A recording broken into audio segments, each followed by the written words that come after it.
But we, oh,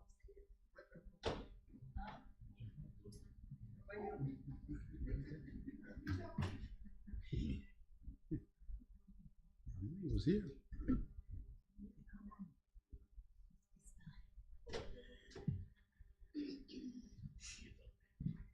All right, huh?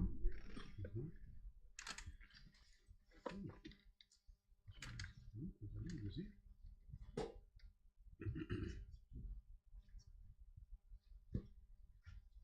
Yes, sir.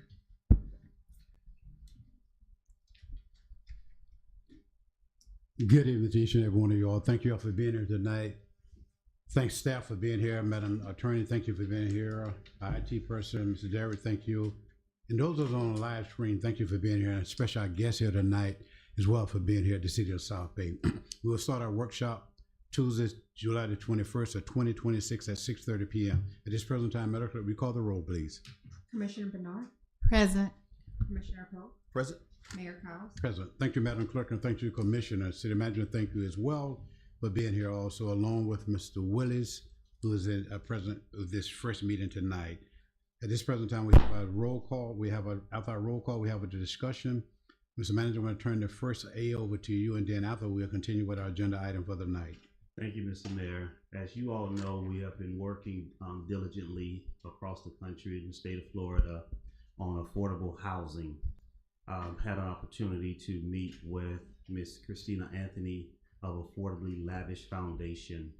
She presented a product to the city manager that I think the commission may be interested in as part of some affordable housing process or development here in the city of South Bay. If you would come to the mic, Ms. Anthony, and just so all of the people know in the audience and the ones listening in, there's no relationship to your former mayor, Clarence Anthony, but she's just Christina Anthony here to introduce this product and to the commission at this time. So I'll turn the floor over to you, Ms. Anthony, to further introduce yourself. Thank you. Good afternoon, everyone. I appreciate the opportunity to be here to speak with you today about the program that we believe the city of South Bay would benefit from. So we appreciate your time. My name is Christina Anthony. I'm with Affordably Lavish Foundation. We're affordable housing developers. We've been in business for 5 years. Our staff makeup has been in business for about 30 years. My background, I have 10 years in construction. I have my own general construction firm. So I build homes and commercial spaces throughout the state of Florida. I founded Affordably Lavish as a co-founder because I was passionate about giving back to the community, and housing and affordable housing specifically was on my heart. So the nonprofit, its purpose is to find areas that need these solutions the most and provide solutions. And we believe being able to do both the architectural design, which we have that in-house, doing the real estate development and the construction management, assisting in all those areas helps us control the process, the cost, and provide a solution for housing. Our program vision essentially, and what we've been doing over the last five years as housing affordably has gotten a lot of attention and funding, is housing counseling. We've been doing workshops throughout Palm Beach County, Broward County. As mentioned, we do have housing in other parts of Florida as well, so the Fort Myers area, Central Florida, Jacksonville, and then we're entering in the Tallahassee market as well. One of the things that is new to what we are implementing into our program and why we're meeting with the Glades South Bay today is we were recently approved through USDA with some funding to provide this service and this program. And so what that looks like is obviously starting with meeting with the city, getting your participation and buy-in into the program itself, and then starting to look and roll out the program. So it's important for us to partner with the municipalities and local organizations who are here.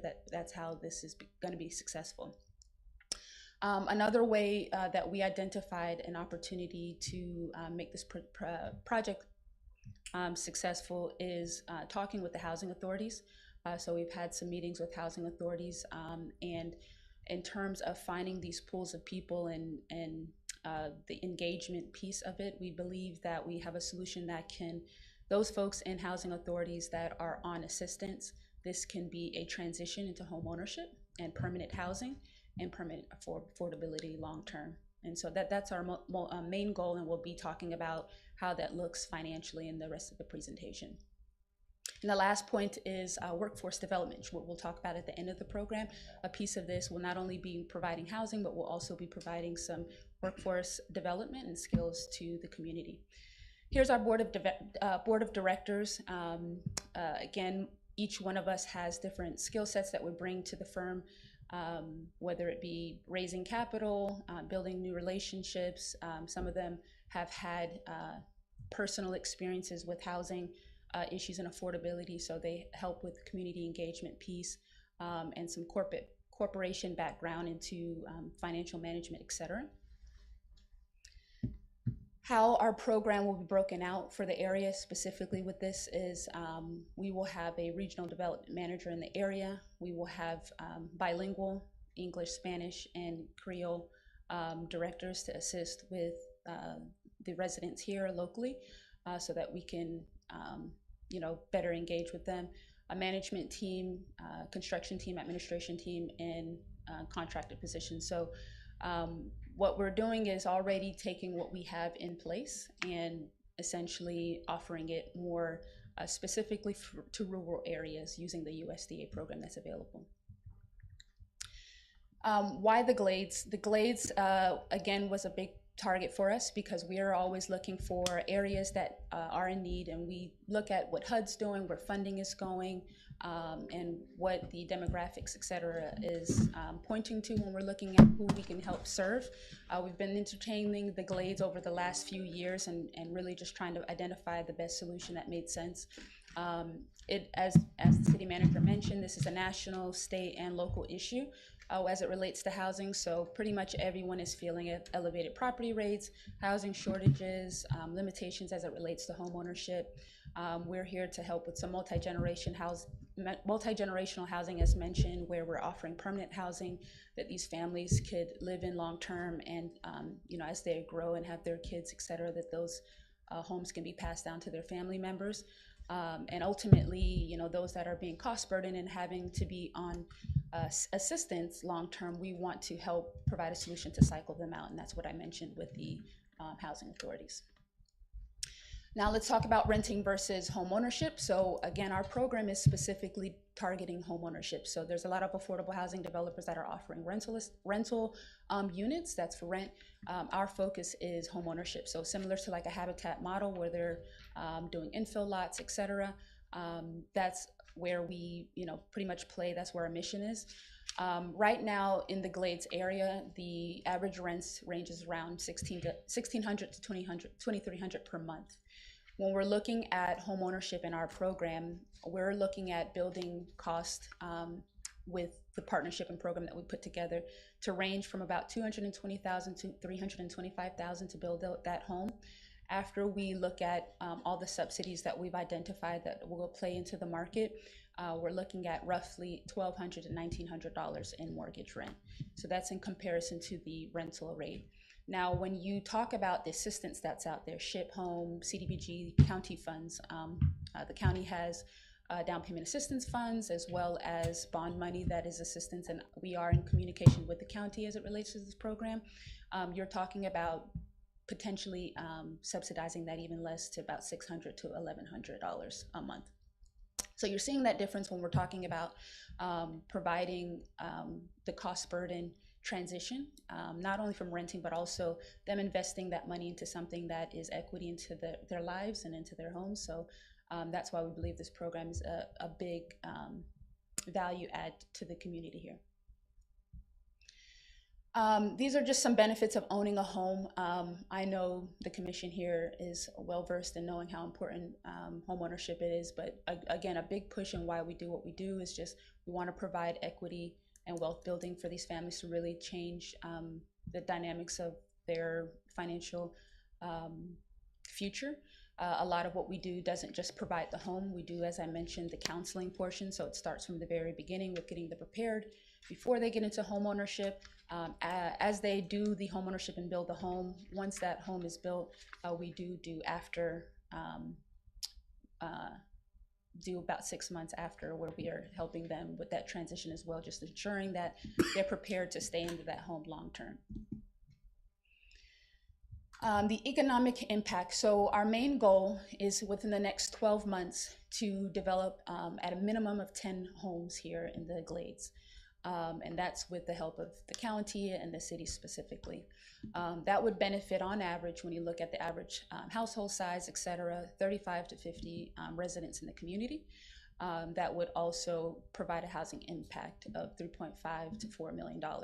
So we're talking about adding, $500,000 to $750,000 total in equity within the 12 months with this particular program.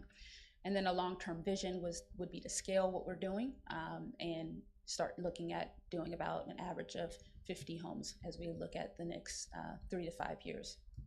And you'll see as we add, obviously our impact gets bigger. Let's talk about development type. So what we have done in the past and what we will continue to look at each opportunity that we identify in the Glades is, when we're looking at land, we want to look at the zoning, we want to look at the size, et cetera. And the biggest thing is impact. We want to get as many residents in as possible on each development cycle. So we look at the parcel size, we look at the utilities that are available, zoning regulation, obviously working with the city specifically and why we're partnered with you, having that flexibility, whether we have to change some sort of zoning to increase that impact if it makes sense, having those density allowances. It really starts from speaking with the municipality directly first. As you can see on the pictures there, those are some homes that we built. These are the rendered versions. But in certain cases, it would be one-story homes. We could build two-story homes. The third picture there is technically a duplex. So we're still trying to keep that like house style look to help with the area's overall architectural look, and then townhomes. So we're open to different development types based on the land, and that's something that we would work as we're working with staff and finalizing each parcel that we look at. We would discuss some of those options that makes the most sense. The biggest thing though with those renderings and what we would adjust with our affordability strategy is important for these families. As we mentioned, we're looking at multi-generational. We want the home space specifically to be large. So the biggest changes that we would do is no garages, just so that the home itself has as much under air space as possible, and provide larger bedrooms and standardized design layouts. Some of the things that we do in our homes is we don't do the bare minimum based on building code. We go above and beyond. We look at the overall long-term total cost of ownership. So we incorporate energy efficiency construction, impact windows, things that modernize the home so that when the families move in, it's not just like okay, I got a home, but this isn't the best home that I could get. This is my starter home. We want this home to feel like this was their, as close to their dream home as possible. That will change the landscape of how they treat that property and how they take care of that property. So we do incorporate that internally when we're looking at these projects. Paint goes a long way. Certain architectural designs go a long way. And so we get really creative, and because we do the architecture in-house, we control those costs and can do a lot with less resources. The way that we would structure this is in a 3 model tier, because of how we're going to be doing the groups and the families and wanting to expedite construction. So it won't be necessarily 100% custom homes, but we would have 3 models: a 2-2, a 3-2, and a 4-2.5. And those are the square feet variations. We believe that would be a good size fit for the varied sized families that we would see. And this goes based off also statistics that we've seen with prior properties that we've developed. Some of the things that also, just from a target household profile, when we're talking with the municipality, is going to be important. And also when we're speaking with the housing authority or any groups that will help us find these families that are interested in getting into housing.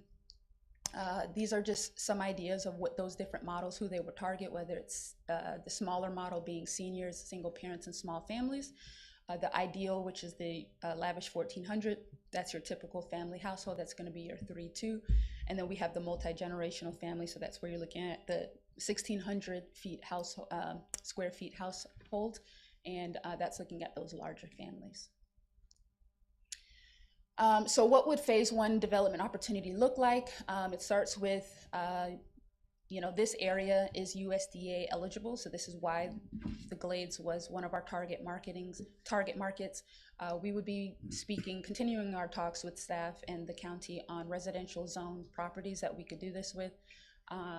Talking about the water and sewer availability, et cetera. All those things matter because they pull into the cost of construction. And so, we can't just build on any particular parcel if the cost to build on it will exceed what we're looking to do and accomplish. So that's why we're getting as many parties involved, specifically the county, to assist in this matter. This is some of the properties that we built actually in the Fort Myers area. We were able to assist with very low income and low income families. Out of those families, 4 of the families had a family member with special needs, and the county did provide $125,000 assistance to subsidize the home.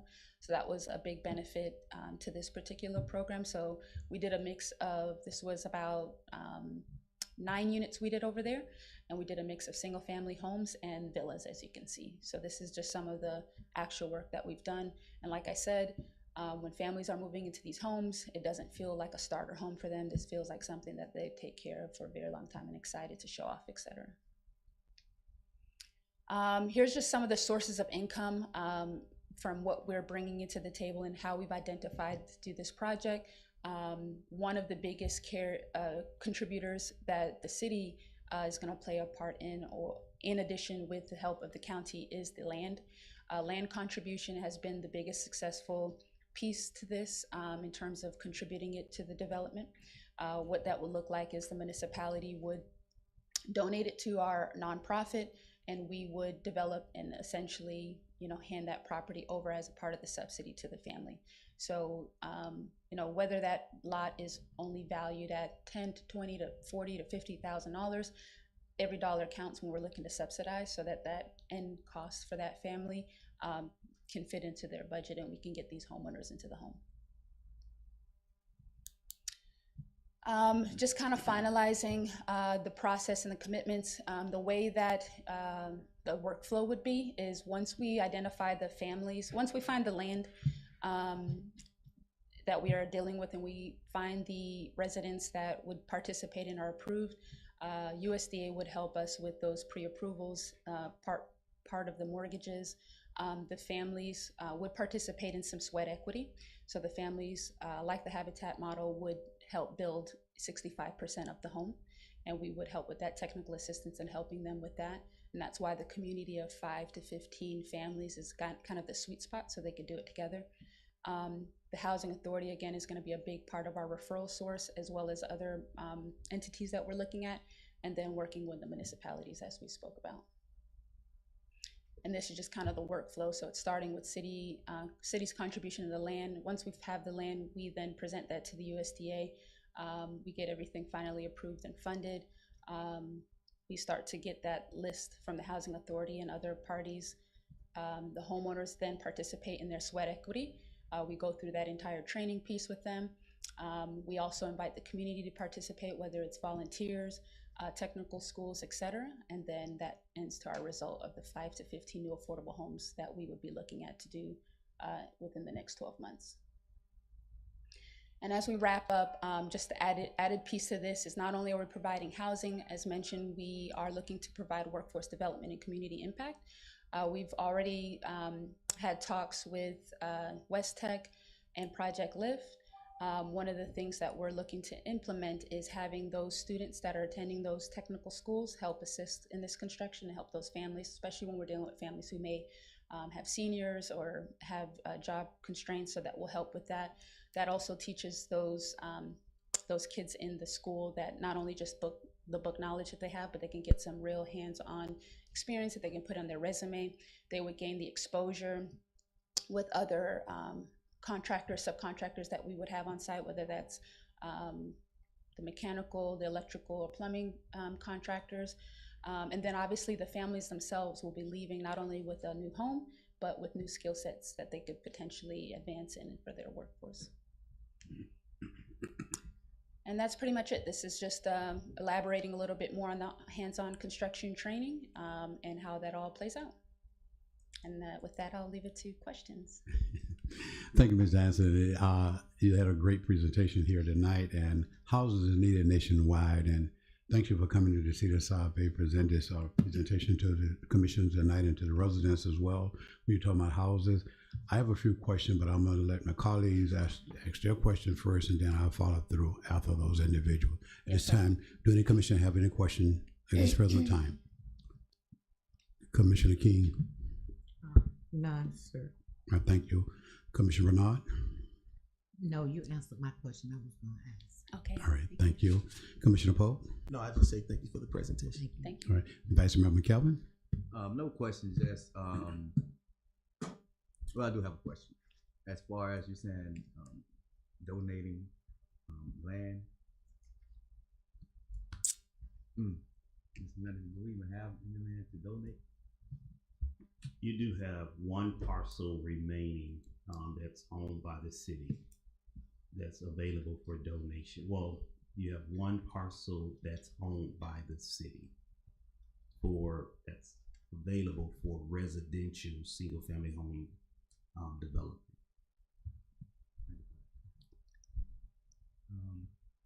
And to add, that's where we're talking to Palm Beach County as well. They have access to our presentation, and we've let them know about the program. So we're talking with them about parcels that's in South Bay or in the Glades area specifically that could help with that as well. Thank you, sir. All right, thank you, Vice Mayor. Thank you, Vice Mayor. Ms. Anthony, you just stated that you're talking to the county. I know the county have vacant land within the city of South Bay as well. As a possibility about you talking to them. Maybe there's a possibility you can get that land and build homes as well. You mentioned something about just the housing authority. What about other residents that renting from landlords? Will they be able to qualify for those homes, or just the one that live in the housing authority area? Absolutely. When we came a few years ago and we talked about bringing home ownership to the community, one of the biggest things that was brought up, it was going to be difficult finding families that would be aware of the awareness piece of it was going to be the challenge to get out there about getting families into home ownership. Typically, families in low income and very low income statuses aren't thinking about home ownership, right? They maybe live in check to check and they're already on assistance. So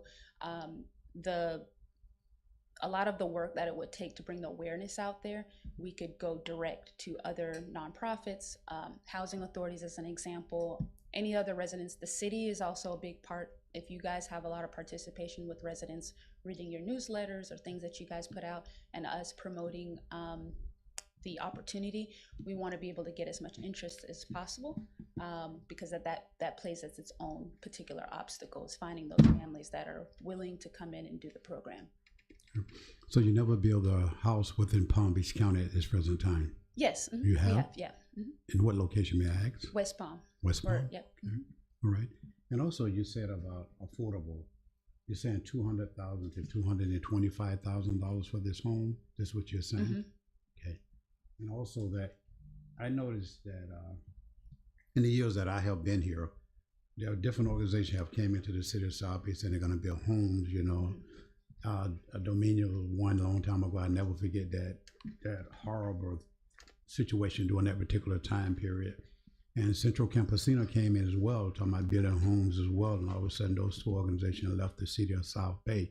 We had high hopes during that particular time period that homes would be built in the city of South Bay.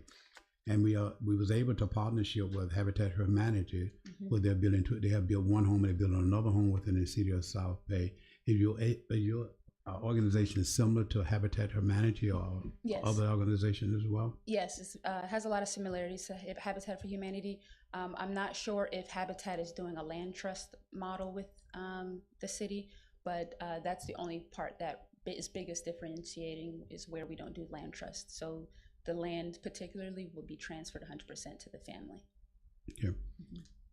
I know you're having a conversation with the city manager, but hypothetically, be able to come with some type of a language or some type of plan. I know I have to go through our attorney as well in reference to a home being in the city of South Bay.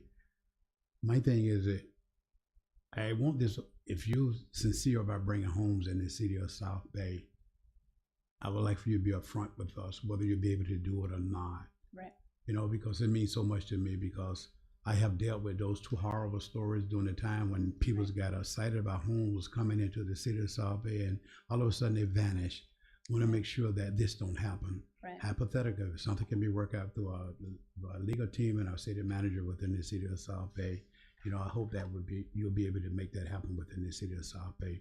But tonight, on behalf of the city commission and city staff and its residents in the city of South Bay, thank you for being here tonight, and thank you for your wonderful, great presentation when it comes down to housing and kind of home ownership within the city of South Bay. I say again to you, thank you, and I appreciate you being here tonight. Thank you, Do you Mayor. have any follow-up that you would like to say tonight yourself? No, just thank you again for the opportunity. I know why it is challenging to build over in this area, specifically the land and the muck. This particular program, because the families are putting 65% equity into the construction, makes the difference. And that's why Habitat's model does work here. So when we came here 3 years ago and looked at building housing, the biggest part was kind of studying that. And we didn't find the solutions at the time, but we did watch what Habitat and firms like Ryan Construction has done. And so we've definitely did our due diligence in watching and making sure before we came here to make any, broken promises. And so that's why we're here today with solutions that we know that can work. Right. One final question. In reference to the muck, you know that certain way, because we're in a flood zone, certain areas in the city of South Bay, hypothetical, this ever come to reality, will these homes increase when it come down to demucking within the glaze area? So the cost is, we've already evaluated that as a part of the scenario. We've actually dealt with some muck home building in the Lehigh Acres area. So we're familiar with it. It's really just the landfill costs that increases the total development. Because specifically Palm Beach County has such high county funds, and we're in contact with them about using those funds for this particular program, that's going to help offset the cost. So in normal circumstances, we should be able to build even less than what we proposed. But because the muck, we have to be conservative, and that's pretty much what the costs are. Great. Thank you, Ms. Anthony. Yes, I do thank appreciate you being here. Of course, thank you. Thank you. Commissioner, before we move on, we only have 2 more minutes, and I entertain a motion to adjourn the workshop and then reconvene in the next 2 minutes. So move. Moved by Vice Mayor McKelvin, Second. second by Commissioner Bernard. Workshop is over. We'll reconvene in 2 minutes.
Good evening to each and every one for being here tonight. Thank you. We do appreciate the ones in the chambers tonight. Commissioner, thank you again for being here tonight. Staff, thank you as well. And thank our guests for being here as well. Madam Attorney, thank you also. It's great when you have your staff member, they work all day and then always they come to the meeting at night. So we really do appreciate it. We don't take that for granted at all because it means so much to us as commissioners within the city of South Bend. I just want to say thank you. At this present time, we'll start our meeting at 7 p.m. Thanks to one on live feed for joining us in reference to our commissioner meeting tonight also. At this present time, we have the roll call by our city clerk. After the roll call, we have prayer by Commissioner Polk, and then we have pledge of allegiance to the flag. Madam Clerk, will you call the roll, please? Commissioner Fee, Present. Commissioner Bernard, Present. Commissioner Polk, Present. Vice Mayor McKelvin, Present. Mayor Cowes. President, thank you, Madam Clerk, and thank you, Commissioner. Let us all stand, please. Heavenly Father, we just want to thank you tonight, God. We thank you for your grace and we thank you for your mercy. Lord, we ask you to bless this meeting tonight as we put forth the business that have been set to the agenda. Give us wisdom to do service to this community and to be a blessing to our stakeholders and to our residents. And we ask these blessings in your son Jesus' name. Amen. Amen.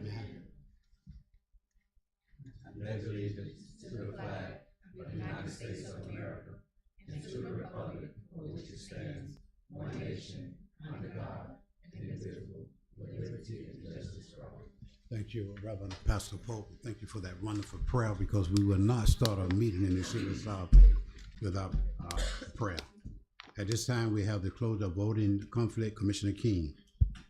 None, sir. Thank you. Commissioner Bernard. No conflict. Thank you. Commissioner Pope. None, sir. Thank you. Vice Mayor McKelvin. No, sir. Thank you. And none for me either. At this present time, presentation of proclamation, Madam Clerk. None, sir. All right, thank you. Rosenwald Elementary School report. Mr. Hightower, thank you for being here tonight, sir. Hope you enjoyed your summer vacation.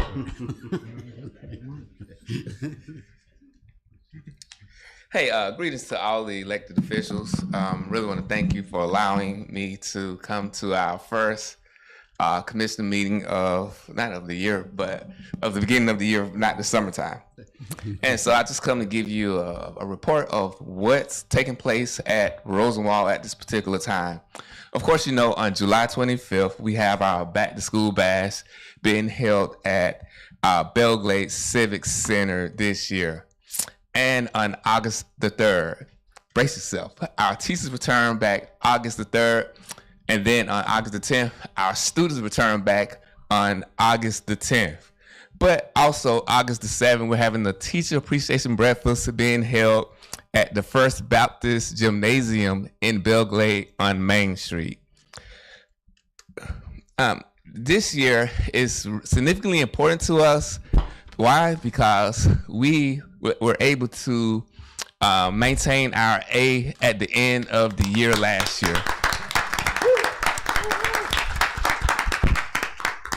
Great. And it's important to us because now we're going for what we call the 3-peat. And so, you know, after maintaining our A, it's definitely imperative that all of my teachers stay in tune to what's taking place at Rosenwald as we go for the trifecta at the beginning of the year towards the end of the year. Also, I just want to say how proud I am of my teachers, of the staff, of all of the community members who assist and support Rosenwald. And also, you know, as we talk about the school grade, it's not that we made an A this year, it's how we made an A. And so we had the highest scores in the region, and we also had one of the highest scores in the county. So that's extremely important, and I am extremely gracious for all of the support by the community as well as the teachers.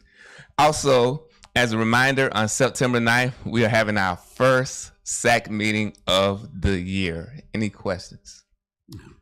Thank you, Mr. Hightower. We do appreciate you, and I'm glad that you enjoyed your summer vacation, you and your family there, but I just, you just make me so happy about just hearing that word. You maintain the 8th grade at Roseville Elementary School. Man, that's powerful. Appreciate you as a leader of that particular school. Appreciate your staff as well. Also the parents and the students as well that attend Roseville Elementary School. So proud of you all. So very proud of you all. Let's give you guys another round of applause, please. Thank you, Mayor Collins. Thank you again, Mr. Hightower. We'll continue with our agenda for the night. Opportunity for the public to address the commissioner. Madam Clerk. Yes. Ms. Fuse?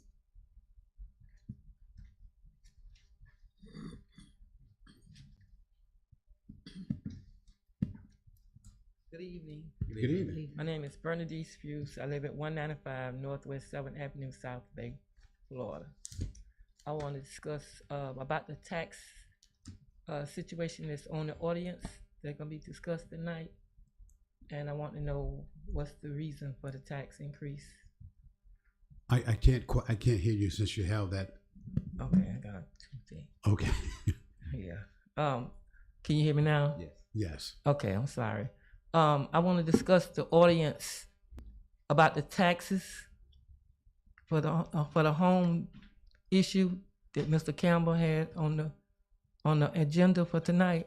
I want to know the reason why they increasing the taxes and what is this for? In reference to the Amendment 3, am I correct? Correct, Okay. sir. She's talking about Resolution 26, 2026, establishing the proposed millage rate for fiscal year commencing October 1. That's what you're speaking about? Yes, sir. Okay, I'm sorry. Yes, establishing the millage rate.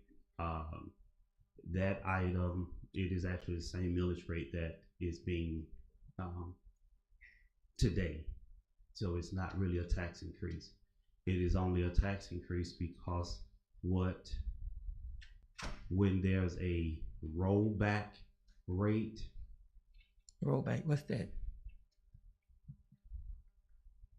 The actual rate of, I'm trying to say it simply because they just roll the rate back, it goes down. But we're still charging the same amount as the 6.8 millage rate. Is that different from the county tax? Correct. That's different. That's what I'm saying. So that's a separate tax. That's why I was saying, what is that? Since what is the tax money gonna be used for? That is the budget to provide services to the city of South Bay. So it go to the roads and what else? The schools and what else? No, it goes to the roads. It goes to parks. Okay. Infrastructure development, all the services that the senior program, transportation, personnel, it is part of the. Okay, I didn't know what. That's why I want to know. That's why I want to know. What was that money used for? Well, I can say this to you is when the budget workshops begin, there's going to be a breakdown of the budget presentation to the commission for the upcoming year. So what the millage rate is, you establish the millage rate in order to set the budget for the upcoming year. Okay, is that gonna be monthly? Will Which one? No, the rate that you saying, will the resident have access to get to see? Will the residents of South Bay be able to see the rollback and the whatever you just said, the tax, and tax increase that you're doing? When you pay your property tax, it's built into your property tax. Right, that's the county. But now you saying that the city. No, it's built. It is the same bill. It's the same bill. Well, why y'all got it on the audience? The city has to establish. It's a resolution. The city has to establish its own millage rate and report it back to Palm Beach County. Oh, so y'all got separate taxes that y'all got to report back to them. When you look at your property tax bill, you'll see all of those lines. And at the bottom of your bill, you would see South Bay. Right. And that is the contribution of your property tax that you pay to the county that comes back to the city of South Bay for governmental operations and public service operations here in the city. Okay, I got you now. Yes, ma'am. All right, Ms. Hughes, when we start the workshop and reference our budget this year, if you're available, please try to attend our workshop. I thought And it you started can- at 6:30, but I didn't know it started at 6 o'clock. I was waiting, and I didn't want to be too early, but I know No, now, no, 6 no, no, o'clock. Don't worry about that. You good. The budget workshop starts at 6 o'clock on the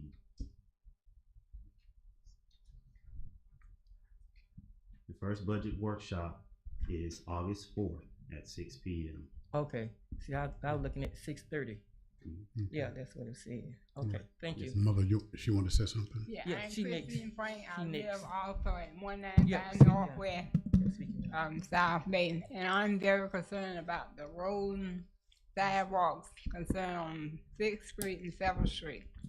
We don't have no improvement whatsoever. People get hurt on the sidewalk, and it need great improvement.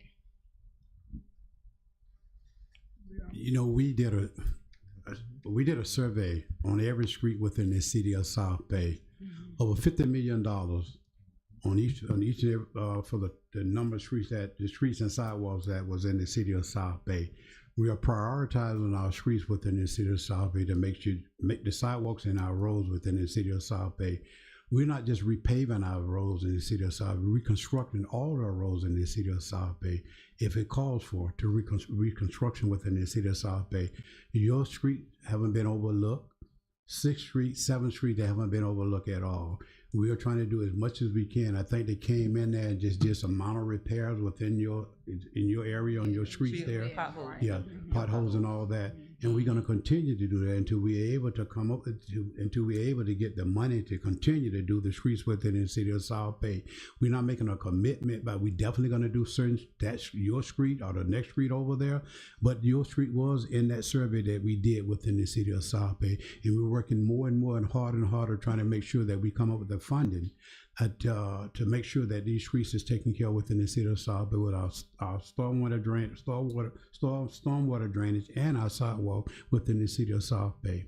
So there's some streets that we know that they're in terrible shape in the city of South Bay. We're not overlooking those streets there. We are working diligently to trying to make sure these streets are taken care of within the city of South Bay. Okay. All right, thank you. Thank you. Thanks to both of y'all for being here tonight. Ms. Pace?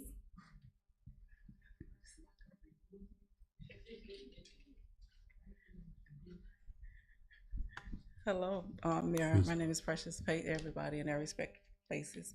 My name is Precious Pace. I live at 685 Northwest First Street, apartment number 2, here in our city. I just want to say that I want to tell our residents, to make sure we keep our community clean. I see how hard, I guess, the facilities department work. Being that my son is part of the team, Yes. Y'all pick up the paper, stop throwing stuff down, and keep your part that you can do up to date. But I just want to, I was looking over the resolutions, and I don't know, or I do know, how, they come about to better improve the community, and the residents.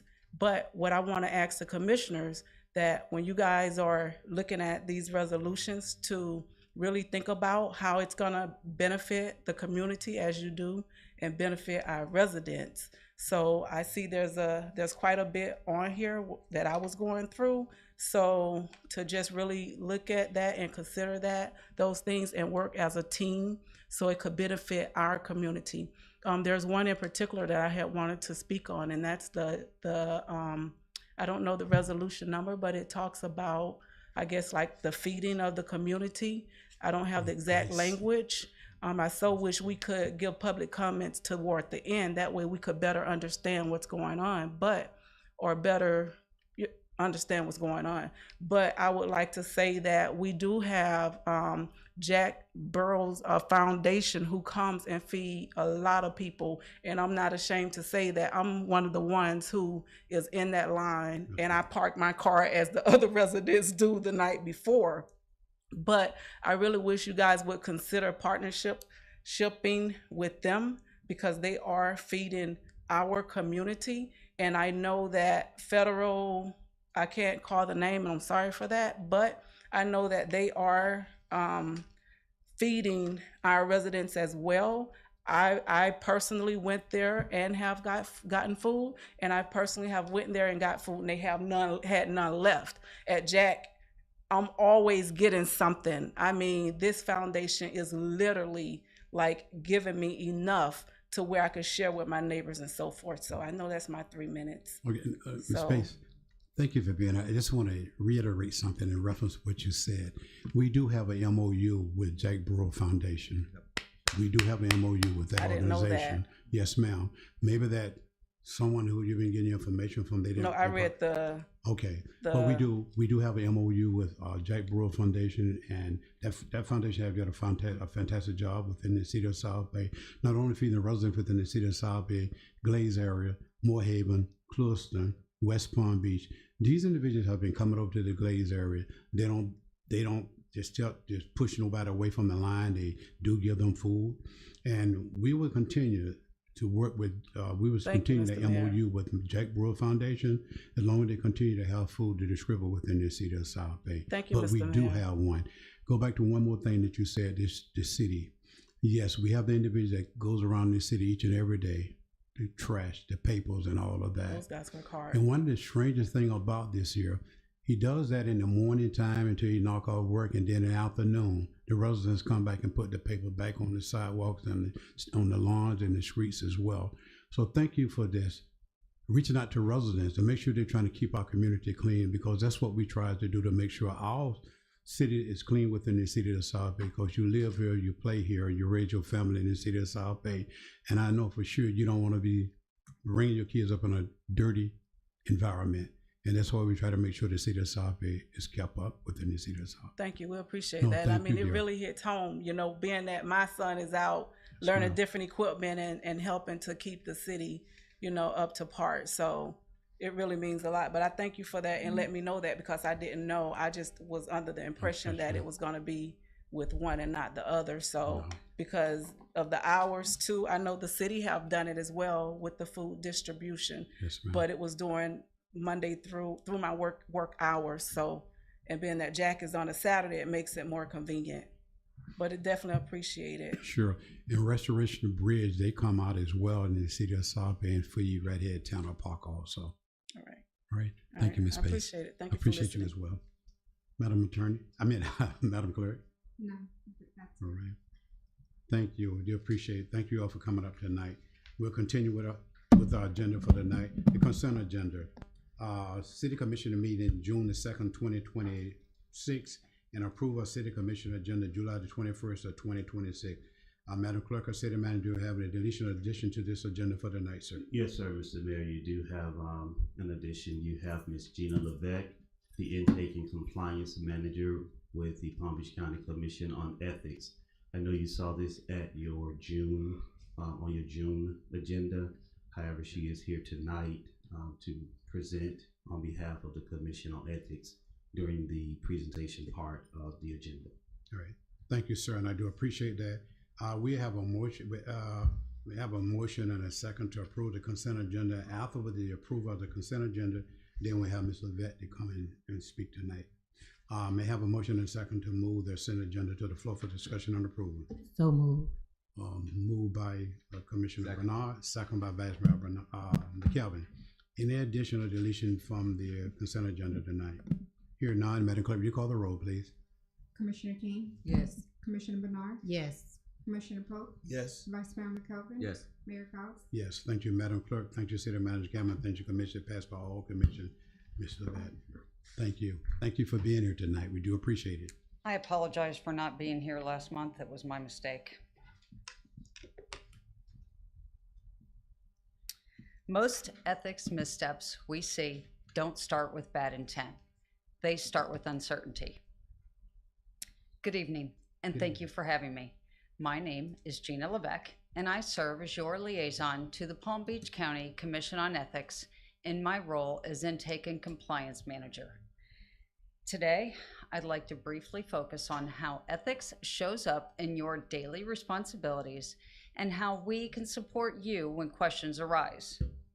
Before I do that, let me briefly explain who we are and what we do. The Commission on Ethics was established to promote integrity in public service, build public trust, and ensure that private interests do not interfere with public duties. We provide oversight for more than 12,000 public officials, employees, advisory board members, and certain vendors and lobbyists throughout Palm Beach County, including all 39 municipalities.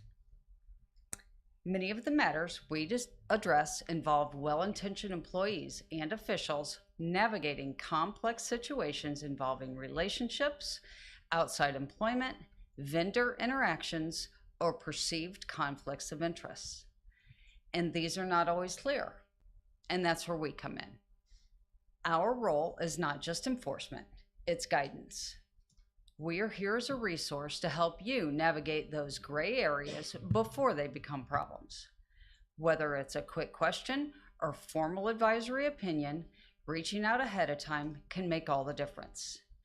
Advisory opinions, in particular, provide guidance based on your specific circumstances, and when relied upon in good faith, they offer protection moving forward. If there's one takeaway I'd like to leave you with, it's this. If something causes you to pause, even briefly, that's the time to reach out. You don't need to be certain there's an issue. You don't need to know whether the code applies. If you're unsure, ask. You can find resources or contact us at palmbeachcountyethics.com or by calling 561-355-1915. Thank you again for your time and for your continued commitment to public service, because ethics isn't a moment, it's a mindset. I'm happy to answer any questions. Thank you, Ms. Lovett, for being here tonight. Thank you for keeping us on our toes in reference to ethic complaints and ethic problems as well. Any question from this commission at this present time? Mic drop. You know, thank you. We do Thank appreciate you being here. We'll continue tonight. City Manager Campbell. Mr. Mayor, Commission, this is always just celebrating youth is always an exciting part. Tonight, you all are going to get a little treat and to hear from one of your scholarship recipients. So I did see that they are in the room, Mr. Gary Mann Jr. And know if you would come up, sir.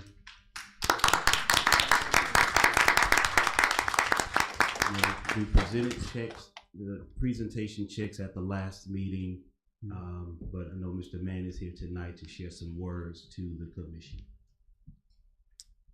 Good evening, Mayor, Commissioner, City Manager, members of the City of South Bay, honored guests, my family, and the fellow scholar recipients.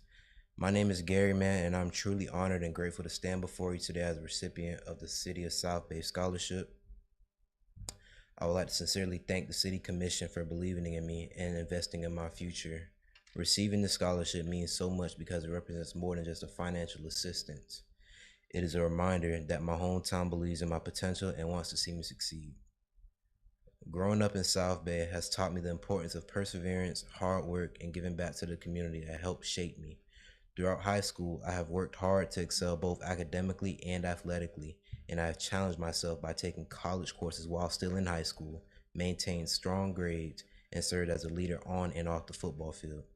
These experiences have prepared me for the next chapter of my life. This fall, I will be attending Livingstone College in Salisbury, North Carolina, where I will be continuing my education, major in business, and play collegiate football. My dream is not only to earn my degree, but also to build a successful career and become a business owner and continue making my family and community proud. I know that none of this will be possible without the support of many people. I want to thank my parents, my family, coaches, teachers, and everyone else who has encouraged me along this journey. Your guidance and belief in me have made a lasting impact.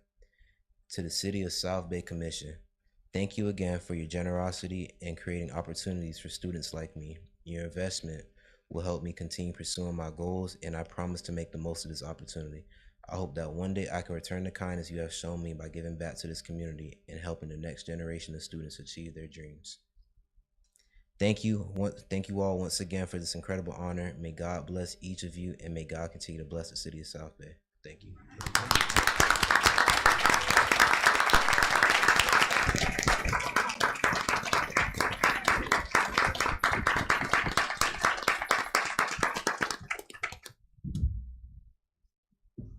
Mr. Mann, thank you, sir.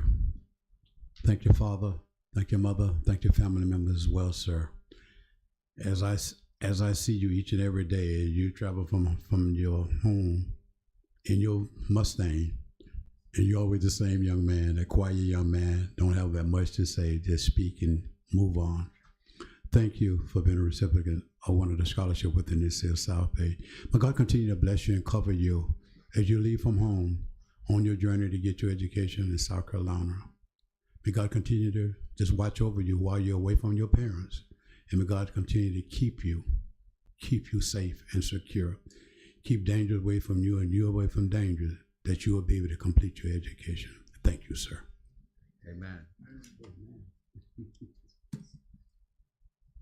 At this present time, we'll continue with our agenda for the night. Palm Beach County Sheriff Department, the Fire Department, thank you for being here tonight. We really do appreciate you being here, protecting our city, protecting our residents as well. You do a fantastic, a great job of the day-to-day operation that you render within not only the city of South Bay, but the Glades as a whole.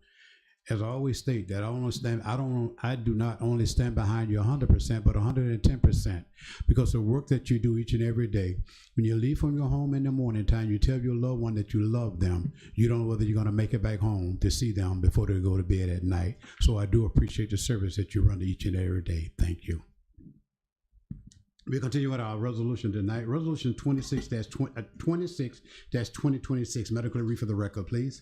A resolution of the City Commission of the City of South Bay, Florida, establishing a proposed millage rate for the fiscal year commencing October 1st, 2026 through September 30th, 2027, pursuant to Section 200.065 Florida statutes, providing for adoption of representations, providing for an effective date. Thank you, Madam Clerk. City Manager Campbell. Mr. Mayor, Commission, the city has scheduled the first public hearing on the proposed budget and millage rate as required by Section 200.065 of the Florida statutes to be held on September 8th, 2026.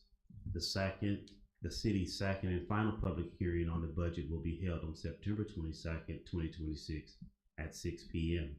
in the Commission chambers here at City Hall. The gross taxable value for operating purposes do not exempt from taxation within the city of South Bay has been certified by the Palm Beach County, Florida property appraiser to the city of South Bay as $127,492,943. Having considered the comments during that public hearing and the public regarding the millage rate, the City Commission of the City of South Bay desires to tentatively adopt a millage rate for fiscal year 2026-2027. The proposed tentative millage rate of 6.3089 mills for fiscal year 2026-2027, which is $6.30 per $1,000 of taxable property value within the city of South Bay. This millage rate represents a 7.29% increase over the rollback rate of 5.880 mills. Staff is recommending approval of said resolution. Thank you, City Manager Campbell. May I have a motion and a second to move Resolution 26-2026 to the floor for discussion on approval? So moved. Moved by Commissioner Bernard. Second. Second by Commissioner Poe. Any question from this commission for the said Resolution 26-2026? Here none. Madam Clerk, will you call the roll, please? Commissioner King, No. Commissioner Bernard, Yes. Commissioner Polk, Yes. Commissioner Vice Mayor McKelvey. Yes. Mayor Cowles. Yes. Thank you, Madam Clerk. Thank you, Commissioner. It passes 4-1. We'll continue. Resolution 27-2026. Madam Clerk, read for the record, please. A resolution of the City Commission of the City of South Bay, Florida, canceling Tuesday, August 18th, 2026, and Tuesday, November 3rd, 2026, regularly scheduled City Commission meetings due to the 2026 primary and general elections, providing for adoption of representations, providing for an effective date. Thank you, Madam Clerk. City Manager Campbell. Mayor Commission, the City Commission has regularly scheduled City Commission meetings for Tuesday, August 18th, 2026 and Tuesday, November 3rd, 2026. City Commission desires to cancel the regularly scheduled City Commission meetings now and set to take place Tuesday, August 18th, 2026 and November 3rd, 2026 due to the conflict with the primary and general election. Staff recommends approval. Thank you, City Manager Campbell. Have a motion and a second to move resolution 27-2026 for the floor to the floor for discussion and approval. So move. Moved by Vice Mayor McKelvin, Second. second by Commissioner Bernard. Any questions for the said resolution 27-2026? Hear none, Madam Clerk, would you call the roll, please? Commissioner King, Yes. Commissioner Bernard, Yes. Commissioner Polk, Yes. Vice Mayor McKelvin, Yes. Mayor Collins. Yes, thank you, Madam Clerk. Thank you, City Manager Campbell. Thank you, Commissioner. Passed by all commissioners. Resolution 28-2026. Madam Clerk, read for the record, please. Mr. Mayor, before the clerk read that, I would like to, with that approval, that want you all to know, you do not have any meetings in the month of November for the election and then Thanksgiving holiday. So just know for the month of November, there are no meetings scheduled. Thank you, City Manager, for that update, sir. Appreciate it. We continue. A resolution of the City Commission of the City of South Bay, Florida, authorizing city manager to execute facility usage agreement attached hereto as Exhibit A between Federation of Families of Florida, Inc. and the City of South Bay for facility use at Tanner Park, providing for adoption representations, providing for an effective date. Thank you, Madam Clerk. City Manager Campbell. Pursuant to the agreement, the city at no charge, the City of South Bay desires to enter into a facility usage agreement between the Federation of Families of Florida, Inc. and the city. Pursuant to the agreement, the city at no charge will provide space within the Tanner Park Community Center located at 105 Dr. Martin Luther King Jr. Boulevard for a community food distribution program. The agreement shall be effective for a period of 1 year from the date of execution and may be terminated with 30 days written notice. The agreement may be renewed with the agreement may be renewed by the City Commission, with agreement of the City Commission, Staff is recommending approval of said resolution. Furthering the conversation with Mr. Mayor and Commission, that Federation of Family has an agreement in place with USDA Palm Beach County Food Bank. That agreement they have about 50 families that have pre-registered for 2 months worth of food through the USDA and the Palm Beach Food Bank. Those 50 families are housed here in the City of South Bay. What they will do is deliver the food. USDA and the Palm Beach Food Bank will deliver the food to Tanner Park Federation of Families.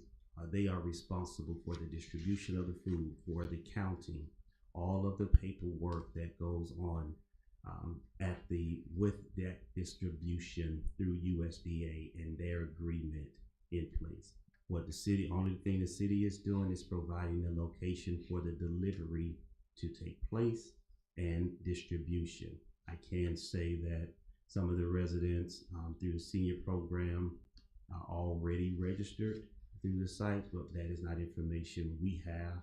But the agreement is in place. We have, from the city side, went over to the Palm Beach Food Bank before to pick up said boxes. Now we are no longer having to do that. The food will be delivered here to the City of South Bay. So staff is recommending approval of said resolution. Thank you, City Manager Campbell. May I have a motion and a second to move resolution 28-2026 to the floor for discussion and approval? So moved. Moved by Commissioner Bernard. Second. Second by Vice Mayor McKelvin. Any question from this commissioner for the said resolution? Yes, Mr. Mayor. Vice Mayor. What days would the food be delivered to town? That is, I don't have that information. They will let us know a week in advance as to the days that the food is being delivered. But I just don't have that information. Do you think it's more than 1 day?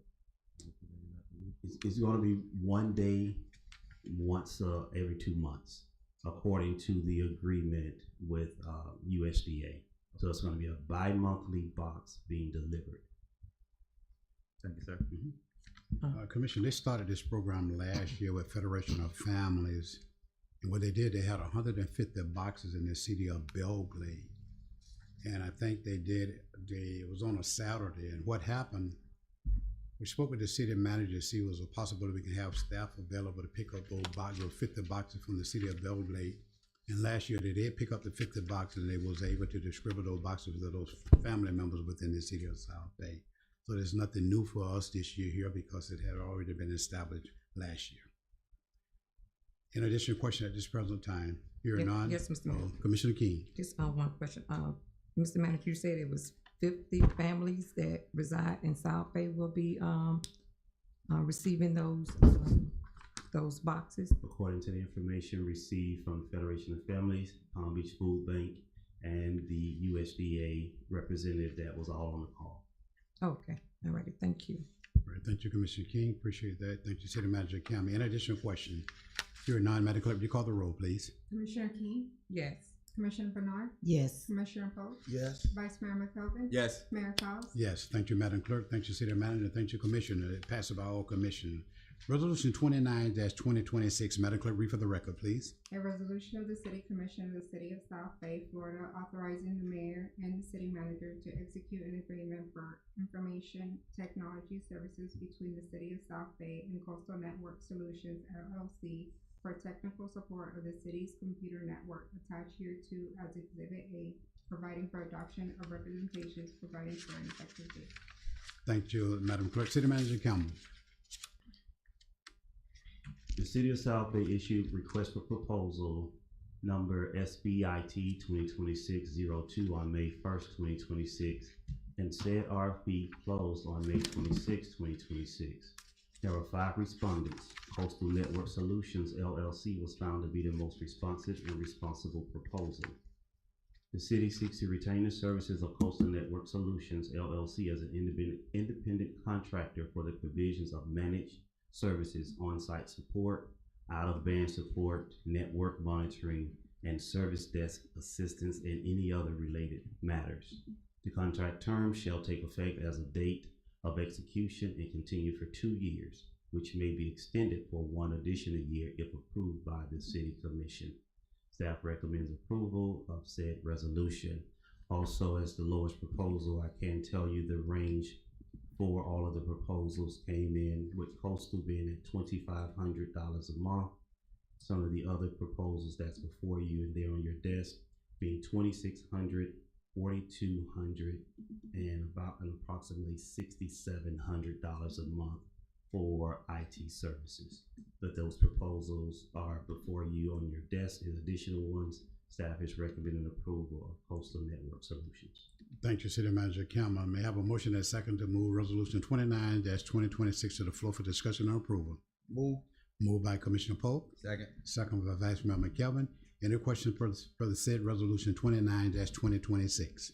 Yes, Mr. Mayor. Commissioner King. Thank you. I just, the selection of the bids, and we're just, well, I'm just seeing the other, I guess, information on the other 4 companies that submitted bids. So could you just confirm that the selection of this company was through the city manager and the mayor, or so how was the selection of Coastal Network selected out of the other bids? Well, first, I want to clear something that I cannot confirm. The mayor does not participate in reviewing of bids. It is a internal staff decision with the department heads. And we sit as the reviewing of bids in order to ensure their completeness and thoroughness and understanding what we for the City of South Bay is also affordable. Coastal Network Solutions stood out as the most reasonable and responsible bid proposal submitted. Okay, I understand it. So it was, okay, you said it was you that went through all the bids and decided that Coastal Network. It wasn't me. You're changing. It wasn't me. It was myself and staff. Okay, yourself and staff. Yes. Went through all the bids. So the commission didn't get a chance to look at all the bids so that we can decide what's best for the city. So the decision was made by the staff. Yes. Okay, thank you. I just want to clarify something to the public here. The mayor nor the commissioner participated in no bids at all. City manager and staff, they participate all bids within the city of South Bay. We don't have no say-so in this here. That's when they bring back, that's when, once it's the company is chosen at that particular time period, all bids, that's when they come back before this commissioners, and the commissioner vote on it at that particular time period. Before the commissioner being involved in any of these bids in the city of South Bay, that's a no-no. That is a no-no within the city of South Bay. So I want to make sure that is very clear. Thank you. Mr. Mayor, if I may add to your statement just for public consumption, the commission at the time of staff will bring an item for you to review and provide the information to you as well. We are looking at all of the factors centered around the proposal, such as affordability, the needs being met, and what's in the bid itself. Now, should the commission decide not to accept that, that is the commission's decision to not accept the proposal as presented by staff. So there is say that the commission has. So that is a decision based upon, so staff is making a recommendation, and the commission could accept that recommendation or not accept that recommendation, and then provide further clarity. If it's not accepted, provide further clarity as to what they are looking for, so that the bid that the commission is looking for is then advertised. So there is a say by the commission, and that is what's being presented to you tonight. The recommendation from staff based upon affordability, reasonableness, and to meet the needs of the city. Thank you, City Manager Cameron. In addition, questions for Resolution 29-26 before this commission. Here nine, Madam Clerk, would you call the roll, please? Commissioner King, No. Commissioner Bernard, Yes. Commissioner Polk, Yes. Vice Mayor McKelvin. Yes. Mayor Cowes. Yes, thank you, Madam Clerk. Thank you, City Manager Cameron. Thank you, Commissioner. It passed 4-1. We'll continue with our agenda tonight. Resolution 30-2026. Madam Clerk, read for the record, please. A resolution of the City Commission of the City of South Bay, Florida, authorizing the city manager to execute an agreement between the City of South Bay and Lighting by Design of Florida LLC for the provisions of holiday decorating, lighting installation, and tree trim within the city attached hereto as Exhibit 8, providing for adoption of representations, providing for an effective date. Thank you, Madam Clerk. City Manager Campbell. Mr. Mayor, Commission, the City of South Bay has publicly expressed a desire to install holiday decorations throughout the city of South Bay, during the month of December. The city manager through staff has requested a proposal and contract pertaining to the installation of holiday lighting. A proposal and contract for holiday lighting, for Lighting by Design of Florida, for holiday lighting in the amount of $13,637, and for tree trim in the amount of $832. The term of this agreement shall be effective November 16, 2026, the day of install, through January 1st, 2027, the day that the items will be removed.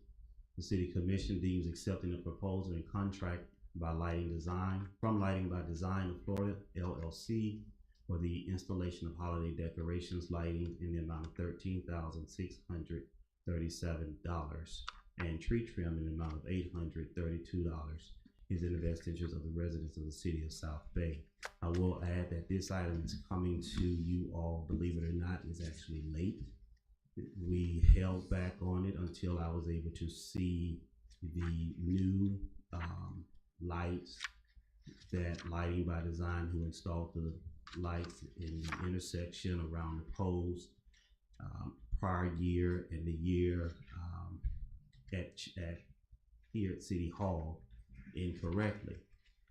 However, we did research, and just for what we get here in the City of South Bay, other proposals came in well in advance of $25,000 for the installation of holiday lights. Staff is recommending approval of said resolution with the understanding that I have seen the new lighting that will be installed here in the city of South Bay. Thank you, City Manager Campbell. We have a motion and a second to move Resolution 30-2026 to the floor for discussion and approval. So move. Moved by Commissioner Bernard. Second by Commissioner Poe. Any discussion per said Resolution 30-2026 before this commission? Yeah. Commissioner Poe. I just want to make a comment. I appreciate the manager saying that. You saw the new lights and everything, so we just stay on top of them. Yes, sir. We want it to be nice, man. Yeah, we want it to be black.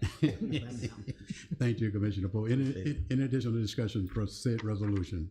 I just got Vice Mayor? a question. It seems like we're spending more and more every year on lights. Is there any way we can invest in purchasing our own lights?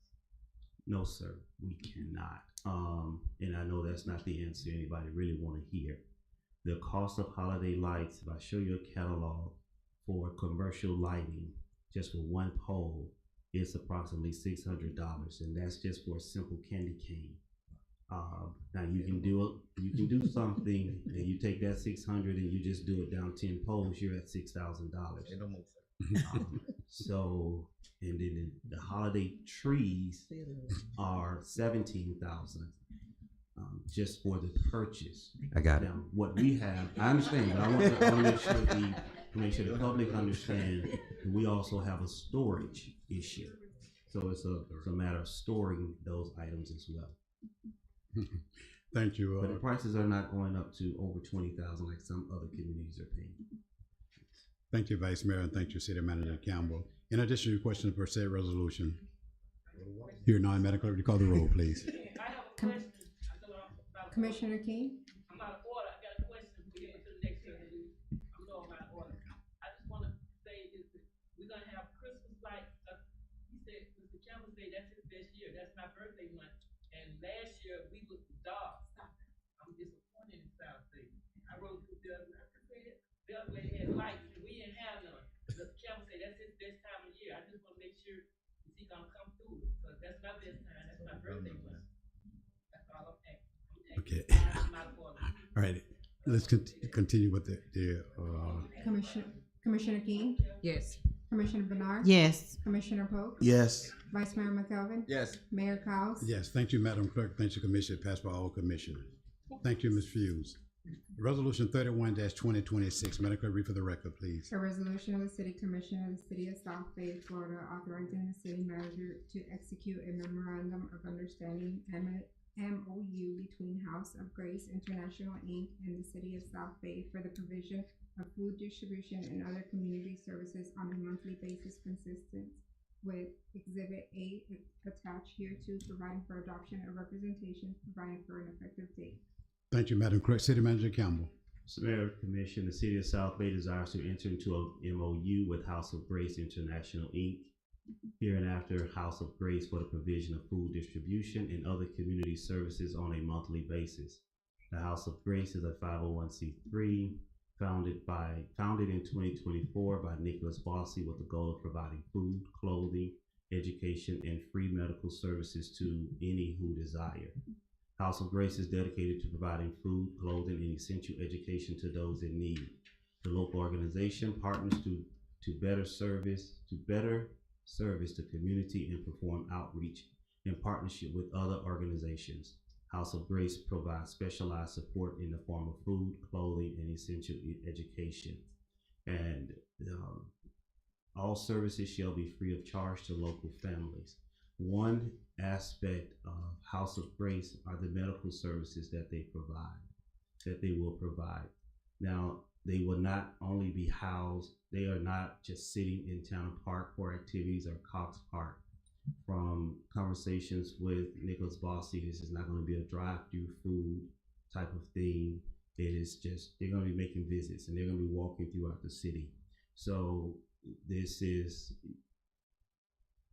the purpose for the MOU is they are coming to the city and we just want to protect our residents and know the entities that are in this community, in the city of South Bay. So we just gotta ask from the city, is just our administration, we ask that they come and meet with us. And we're able to provide that MOU to the commission. So you'll know all of the providers and the social service entities that are actually connecting with the residents. So staff is recommending approval of said resolution with the understanding that this is not going to be at one location on a monthly basis, but they will be in the city on a monthly basis providing services. Thank you, City Manager Campbell. May I have a motion? Have a motion and second to move Resolution 31-2026 to the floor for discussion and approval. So move. Moved by Vice Mayor McKelvin, Second. second by Commissioner Bernard. Any questions from this commission for said Resolution 31-2026? Here none, Madam Clerk, will you call the roll, please? Commissioner King, Yes. Commissioner Bernard, Yes. Commissioner Polk, Yes. Vice Mayor McKelvin. Yes. Mayor Cowes. Yes. Thank you, Madam Clerk. Thank you, City Manager Campbell. Thank you, Commissioner. Passed by all commissioners. Resolution 32-2026, Madam Clerk, read for the record, please. A resolution of the City Commission of the City of South Bay, Florida, accepting 21st addendum to the law enforcement service agreement between the City of South Bay and Rick L. Bradshaw, Sheriff of Palm Beach County, Florida, attached hereto as Exhibit A, providing for adoption of representation, providing for an effective date. Thank you, Madam Clerk. City Manager Campbell. Mayor Commission, in accordance with Article 6, Section 6.2 of the Law Enforcement Service Agreement, Section 6.1 is amended as to the total amount due for services for the period beginning October 1, 2026 through September 30, 2027 as follows. The total cost of personnel and equipment shall be $259,525. Monthly payment shall be $21,627.08. The last monthly payment shall be $21,627.12. I will also add to the commission that we received the proposal from the Sheriff's Department with a 4% increase. What's being presented to the commission is a 2% increase to our law enforcement services agreement. The manager countered with the 1%. However, the sheriff countered back with a 2% increase, and this is significant. This is for the Sheriff's Department negotiated in employment increase, 5% increase. So staff is recommending approval of said resolution. Thank you, City Manager Campbell. We have a motion and second to move Resolution 32-2026 to the floor for discussion and approval. Move. Moved by Commissioner Polk, Second. second by Vice Mayor McKelvin. Any discussion at this present time per said Resolution 32-2026? Here none, Madam Clerk, will you call the roll, please? Commissioner King, Yes. Commissioner Bernard, Yes. Commissioner Polk, Yes. Vice Mayor McKelvin. Yes. Mayor Cowes. Yes. Thank you, Madam Clerk. Thank you, City Manager Campbell. Thank you, Commissioner. Passed by all commissioners. Ordinance, the first reading tonight. First reading, the ordinance 06-2026. Madam Clerk, read for the record, please. An ordinance of the City Commission of the City of South Bay, Florida, amending Chapter 10 entitled Elections, Article 3, Section 10-49 entitled Qualifications to require that each candidate for City Commission be a resident of the city for at least 1 year prior to qualifying for election, providing for adoption of representation, providing for conflict and repealers, providing for severability, providing for inclusion in codes, providing for an effective date. Thank you, Madam Clerk. City Manager Campbell. Mayor Commission as provided in Section 2, paren B, Article 8 of the Constitution of the State of Florida, and Section 166.021 of the Florida Statutes. The City of South Bay, Florida, a municipal corporation, enjoys all governmental, corporate, and proprietary powers necessary to conduct municipal government, perform municipal functions, and render municipal services, and may exercise any power for municipal purposes except as expressly prohibited by law. The City Commission of the City of South Bay has determined that elected officials should possess a meaningful familiarity with the city's neighborhoods, residents, infrastructure, municipal services, and community priorities in order to effectively represent interests of the public.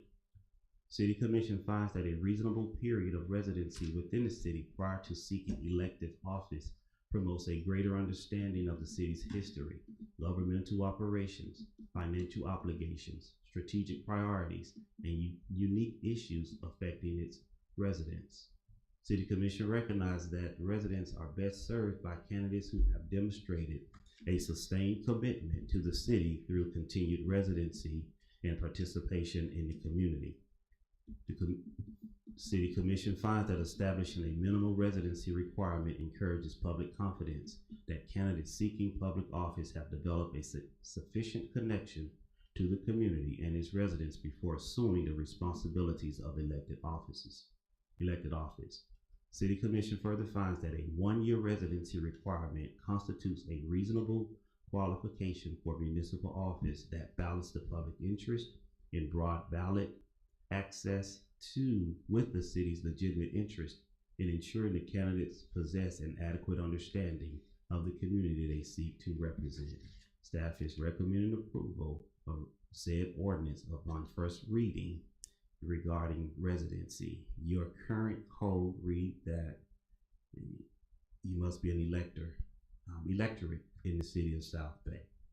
So staff is presenting said ordinance that has a 1 year residency requirement. So the City Commission has determined that requiring candidates for the office of the City Commissioner to have resided continuously within the municipal boundaries of the city for at least 1 year immediately preceding the date on which they qualify for office will promote informed governance, continuity of representation, and public trust in municipal government. Thank you, City Manager Cameron. I appreciate that, sir. At this present time, the floor is open for any comment from the public in reference to ordinance 06-2026. Any questions for said ordinance on the first reading? Are we talking full term? Because I'm asking out of concern that people may Come up. Will you come to the mic, please?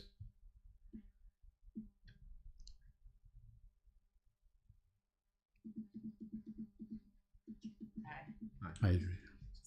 I just want to Give your name and your address. Alicia Pittman, 242 Atacama Road. I just wanted clarity on if we're talking about full time, as opposed to somebody purchasing a home here and then running. City Manager Campbell. There must be an electorate. They must qualify as an electorate per statute and whatever they need to qualify as a voter in the community. So I'm not clear what maybe I'm not clear what you're asking. Like, cause you're saying resident. So I'm referring to where somebody may own multiple homes. If a resident is living here full time, that will qualify them. But if you have someone that's living here part time, if that person is a qualified elector and they have a South Bay address. So that's all that they would need, a South Bay address. That's the only thing I'm asking for clarity on. Yeah, but I can't say that's all that you need. But that's one of the qualifiers. They would need a South Bay address. Yes. Okay. Madam Clerk, Madam Attorney, you want to comment? Sure. The commission is free to add additional criteria if you wanted to. For instance, in one of your nearby cities, there were certain things that they had to produce, like a driver's license or, those kind of things that would give some assurance that the person really intended to live there.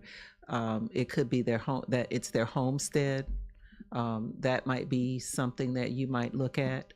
Or if it's a renter, has had a lease for a certain period of time prior to with proof. So there are a number of things that you all could do if you wanted to give this additional teeth so that you don't have a situation where if your intent is to have someone actually living in the city when you're prior to qualifying, that is somehow usurped it because of, other things.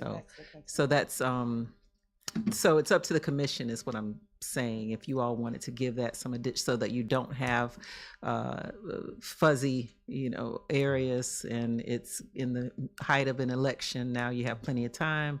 Give it some thought. This is the first reading. You could have the manager bring back additional criteria that might give comfort so that you know that you're meeting your intent if in fact you plan to pass this. All right, thank you, Madam Attorney. Ms. Pittman? No, that's all. That's literally what I was referring to. All right. So, thank you. Thank Madam you. Attorney. Thank you, Ms. Pittman. In addition, a question from the residents. Pro ordinance 06-2026. Close on the resident. Now back to the commission. Any questions for this first reading of ordinance 06-2026 before this commission? Yes, Mr. Mayor. Commissioner King. Just out of curiosity, just wanted to know what was it that brought about wanting to make a adjustment or change to this ordinance? That's a great question, Commissioner King. There are going to be several ordinances regarding elections and some other things that this commission is going to hear in the coming months. If we go back, well, not if we, but I will go back and share with the commission that approximately a year, maybe a year and a half ago, in reviewing of the charter, in reviewing of ordinances between the supervisory election office and some best practices, we have found several things that we may need to address to ensure that the city of South Bay is functioning in the most appropriate way, and that we leave this community better than we found it. So that is the reason for this ordinance that's coming at this time. So there are several factors and not just one factor as to why this is coming to the commission for your consideration at this time. It is just to clean up what we have and to ensure that we are working in the best light and providing good information to the residents. And we are just, our books, our ordinance, our charter and our ordinance looks good as well. Thank you, Mr. Manager. Thank you, City Manager, and thank you, Commissioner King. In addition, question from this commission for ordinance 06-2026. Yes, Mr. Mayor, I don't have a Commissioner question. Bernard. I don't have a question, but Ms. Pittman, she raised a very good concern. I, for one, would like for the city manager to readdress that, add some other, yes, more, yes, so we won't have no hiccups in the future. All right, thank you, Commissioner Bernard. Appreciate it. In addition, question at this present time. Here, Madam Clerk, would you call the roll, please? First reading. Sir, we need a motion. We need a motion. Okay. I'll make a motion. Okay, thank you. We have a motion and a second. A second. And through the mayor, if you can add the additional criteria that you were seeking so that that can also be a part of your motion. Okay. Thank you, Madam Attorney, as well. Thank you, Commissioner. We have a motion and a second. A motion by Commissioner Bernard. No. You got to add on? Yes. Some of the things that the attorney was saying, we don't, additional, like with the, they may have, showing their license, showing proof of address that they have been here, living here. And, I think he wrote down everything else. You know what to put in there. Okay. No gray area. No gray areas. As you're doing that, Mayor, I was just informed by the clerk that's part of the election packet that is in there, because as part of the elections packet, there are some things in there, but we will make sure that this information is added per legal to support. Everything will go together. Again, we are cleaning things up and working in the best practices so that going forward, we're providing the best. So we will take care of that. So it's an additional criteria for residency, further clarifying residency within that 1 year period providing the proof of the information, and that's per the motion made by Yes. Commissioner Bernard. We have a motion. Okay. Do we have a motion by Commissioner Bernard and a second by Vice Mayor McKevin, and plus the addition to this particular resolution? In addition, question. Hearing none, Madam Clerk, call the roll, please. Commissioner King, Yes. Commissioner Bernard, Yes. Commissioner Polk, Yes. Vice Mayor McKelvin, Yes. Mayor Cowes. Yes, thank you, Madam Clerk. Thank you, City Manager Campbell. Thank you, Madam Attorney, and thank you, Commissioner. Passed by all commissioners. We'll continue with our agenda for tonight. Financial report. Okay, looking good, Mr. Mayor. No questions, no comments. All right, thank you. Appreciate it, sir. City Clerk's report. Yes, sir. We're just gonna announce that we're having the backpack giveaway event Saturday, August 1st to 2026 from 10 a.m. to 2 p.m. And then the next commission meeting is August 4th, 2026. And my last comment is the entire commission has been registered for the Florida League of Cities Conference annual 2026 annual conference, August 13th through the 15th, 2026. Thank you, And, I'm sorry. I'm gonna read a letter we received from the Florida League of Mayors. We're gonna congratulate the city of South Bay for winning a Mayor's Municipal Innovation Award. The Florida League of Mayors is pleased to inform you that the city has been awarded a Mayor's Municipal Innovation Award in the Technology Innovation category for the Public Safety Crime Prevention Program. So the application stood out from other applications and reflected the solid commitment to the citizens that we serve. Congratulations.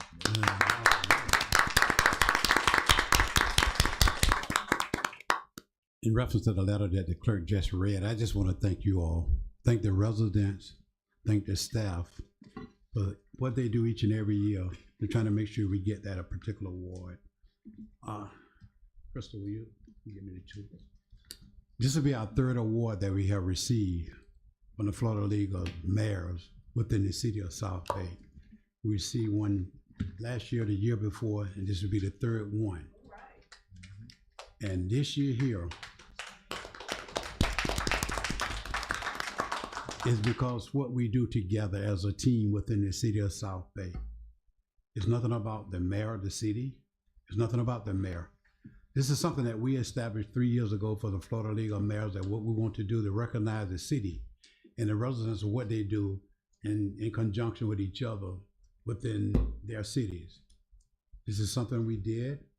The mayors decided that that's what they wanted to do. They thought it was a great and a wonderful idea to recognize those cities for the wonderful things, doing collaboration with their residents within the city of South Bay.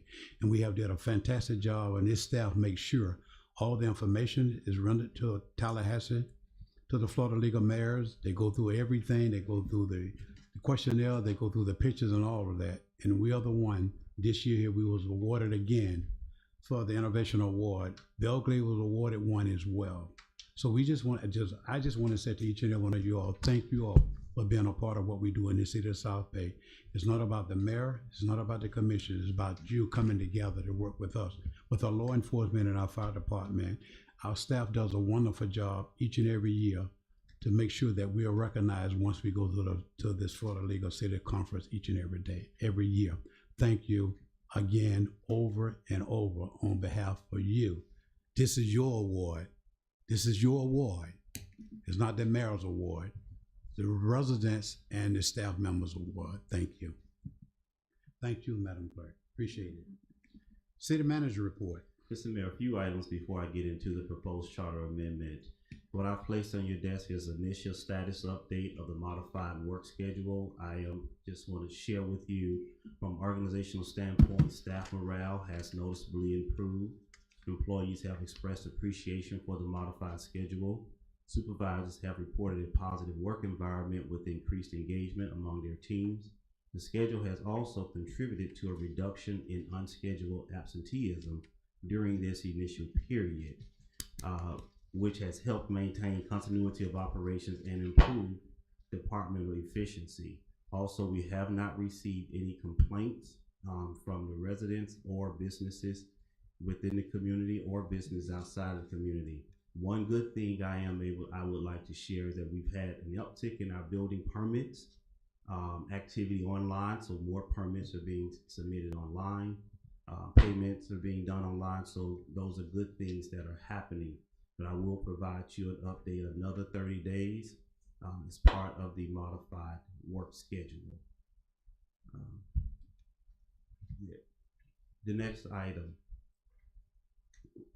we are always trying to find the best way to reach out to our residents.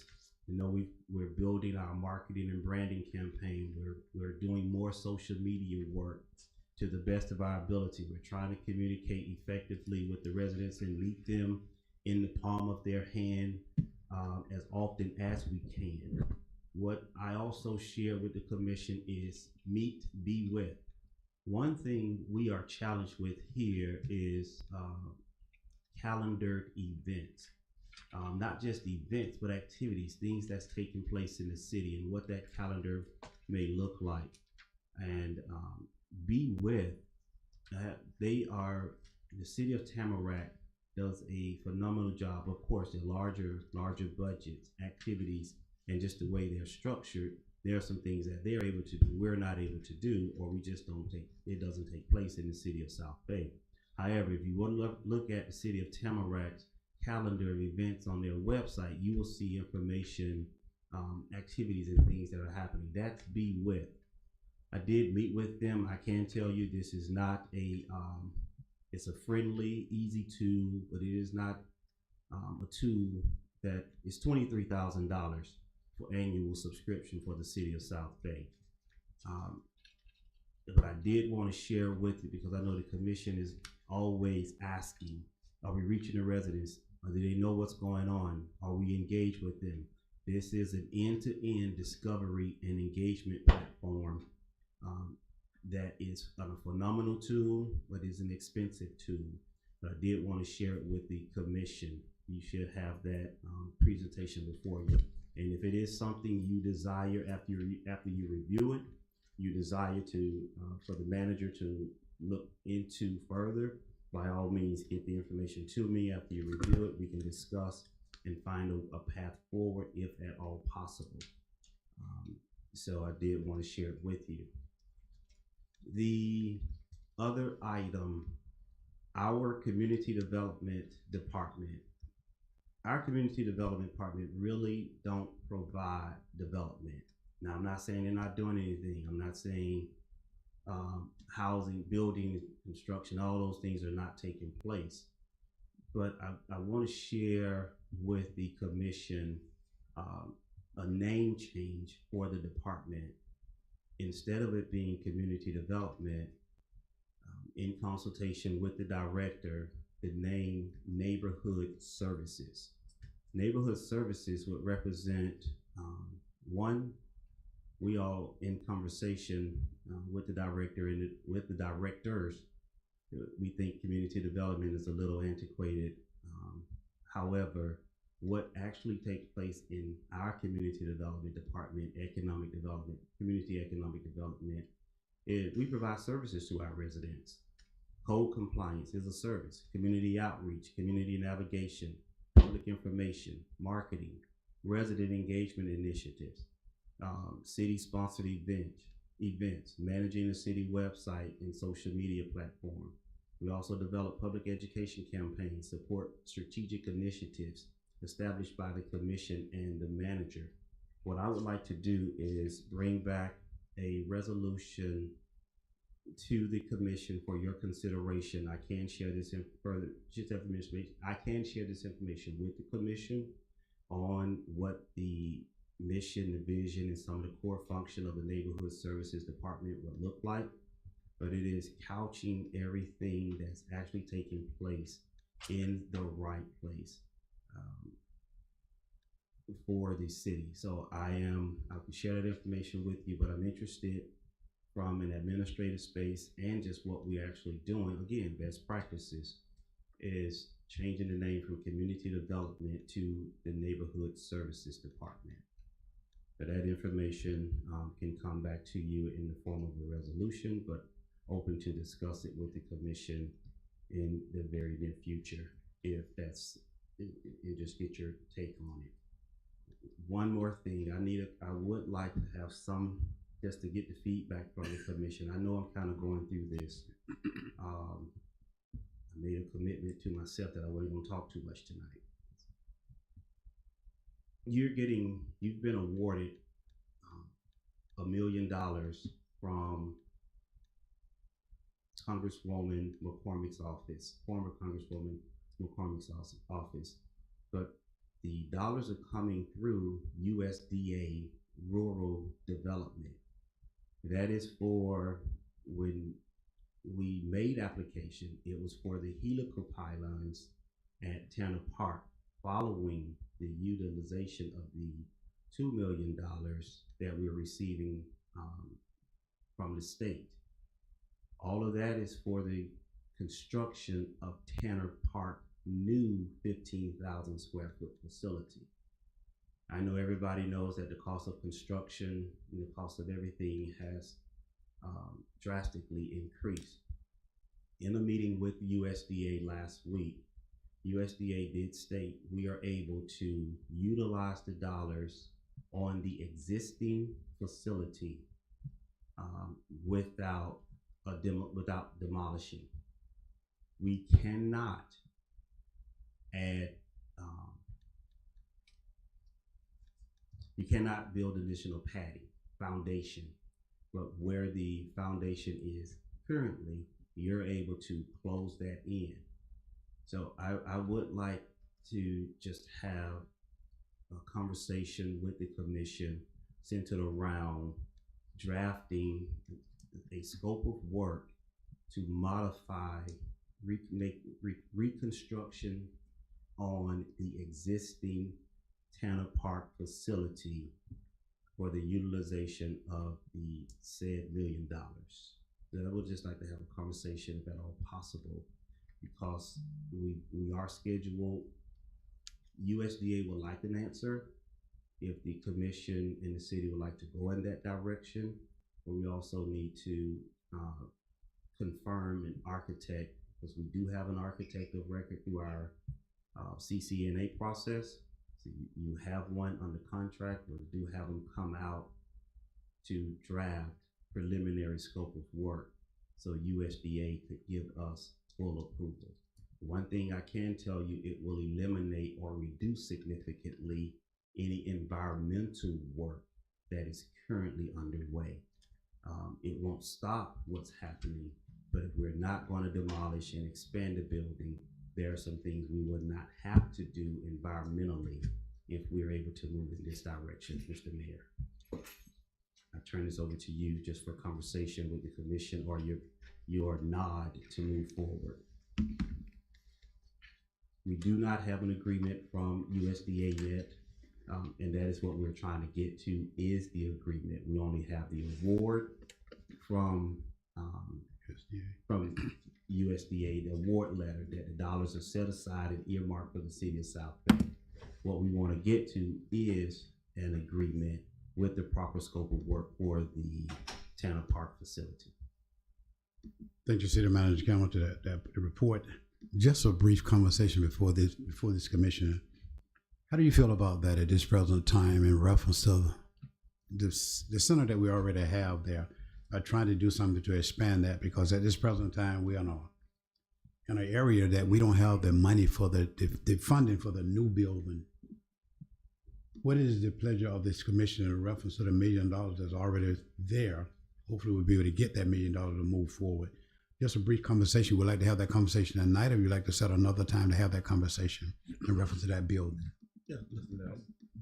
I'm ready to move. Yeah. Me too. Move forward. Don't want to prolong it too long. It's in arm's reach. Okay. We can reach it. Right. There you go. That's it. Hey. Because we don't want to lose that money. Move forward. We don't want to lose out on that $1 million. Thank you, Mr. Mayor. Right. We will also, I will call the architect of record and have them schedule a time to come out so we can begin the preliminary work on drafting a scope of work. Mr. Collins and I will also communicate with state of Florida.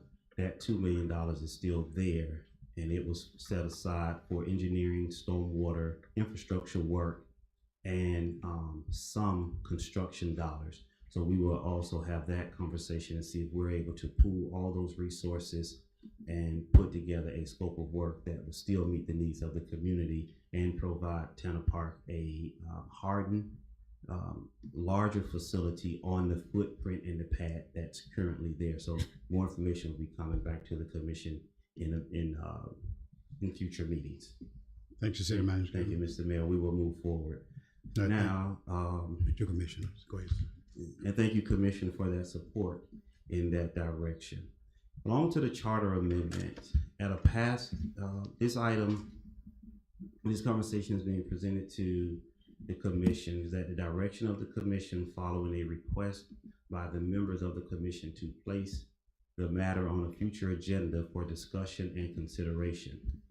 Consistent with that direction, the Office of the City Manager has prepared this report that I'm about to share with you. And I could draft a resolution in concert with the city attorney for the city commission and the city attorney's review should the commission decide to move forward. City charter serves as the city's constitutional governing document and establishes qualifications, duties, and responsibilities of elected officials. Following a review of the city's charter in comparison with contemporary municipal charters throughout Florida, it has been determined that Section 1-7 could benefit from clarification regarding circumstances under which a city commissioner forfeits office, procedures for declaring a vacancy, due process afforded to an elected official whose qualifications are questioned, procedures for filling vacancies, and preservation of removal procedures authorized by Florida law. Although various provisions of the Florida law govern qualifications for office and removal of public officials, the city's charter currently contains limited procedures addressing these matters. The proposed amendment is intended to modernize the charter, provide additional procedural clarity, and establish consistent processes while remaining subject to applicable provisions of the Florida Constitution and the Florida statute.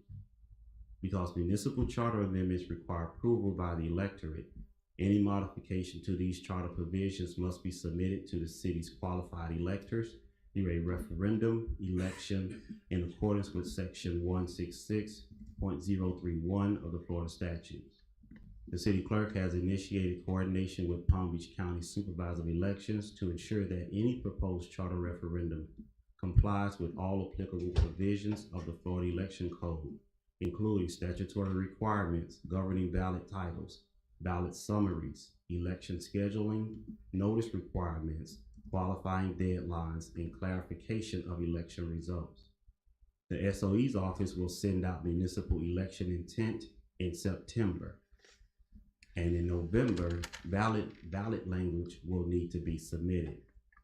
Staff will continue to coordinate with Palm Beach County Supervisor of Elections and the city attorney to ensure compliance with all applicable constitutional, statutory, and administrative requirements should the city commission desire to move forward and before adoption of the final referendum resolution.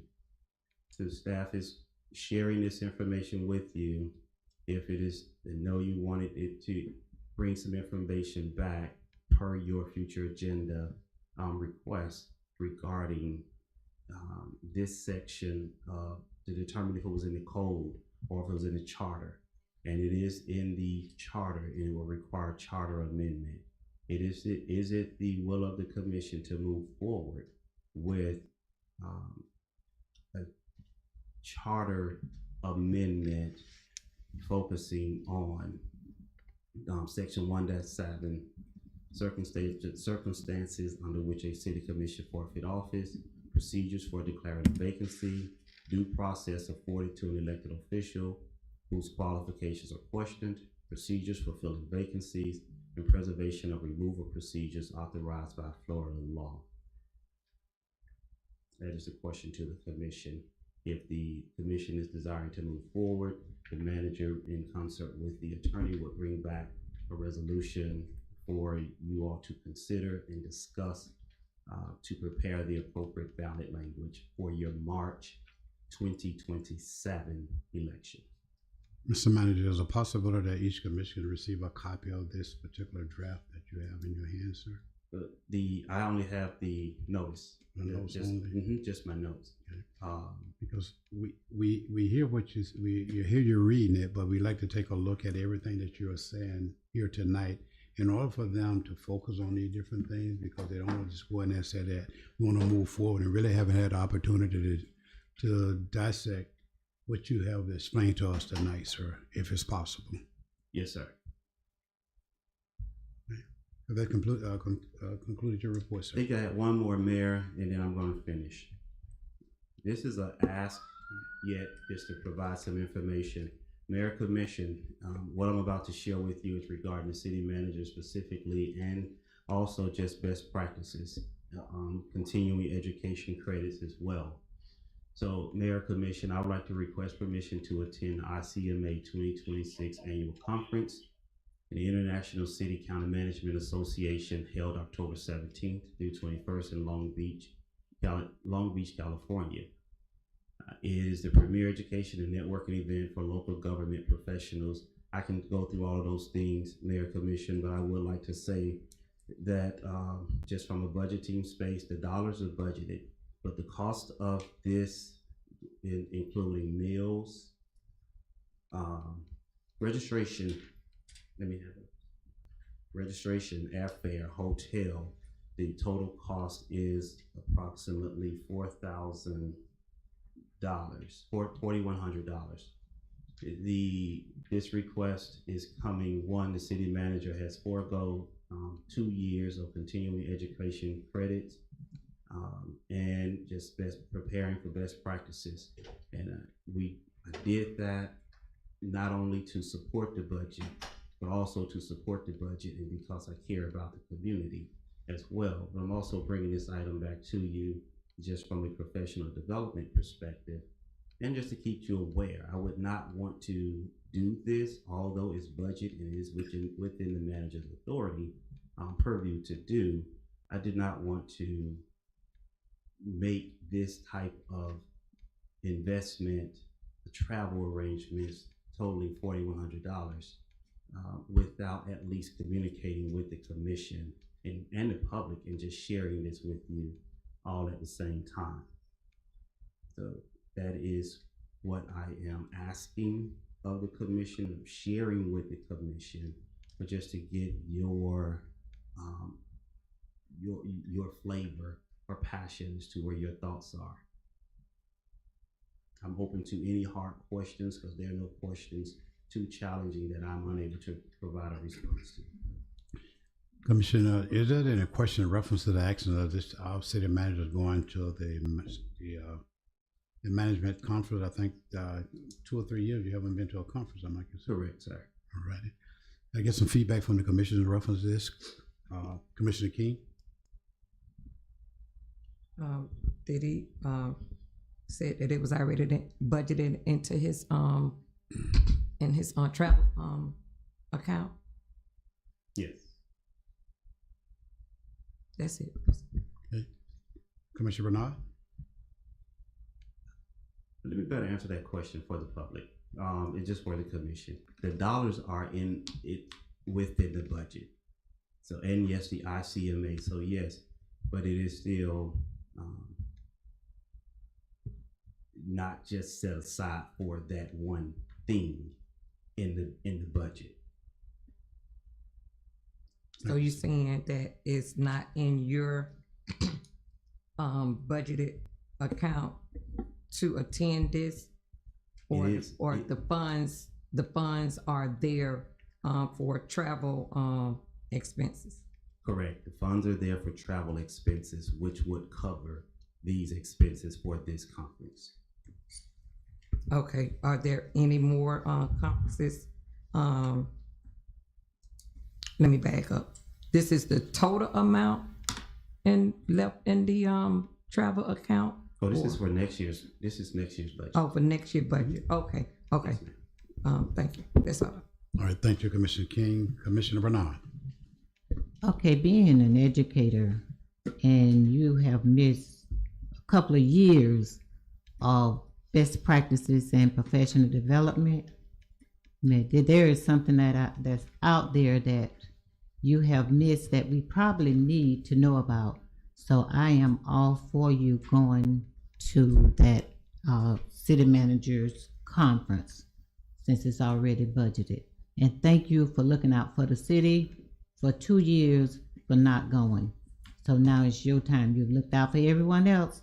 You got to look out for you and what's best for the city. Thank you, Commissioner Renard. Commissioner Poole. Yeah, from a treasury point of view, I just like to hear in more layman's terms of the return on our investment. I know you said best practices, but let's just dive a little deeper. Sure. One is from a best practices. I can sit in a lot of webinars and talk to other city managers, and we can sit in different professional development settings. I could get ideas, meet with city managers of like-sized communities, and where we are always having a conversation about, I don't know what's out there, or how we meet in the public. Are we meeting these demands? So if I would be able to enhance the community engagement, I would definitely continue my the tenets, the city ICMA tenets from ethics, governance within this complex world, some transformational activities in public leadership.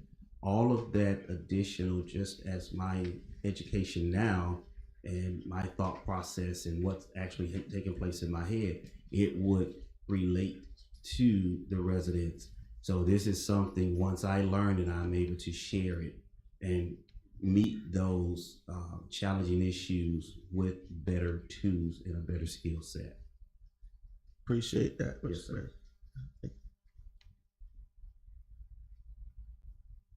Good, Commissioner. Yes, sir, Mr. Mayor. Thank you.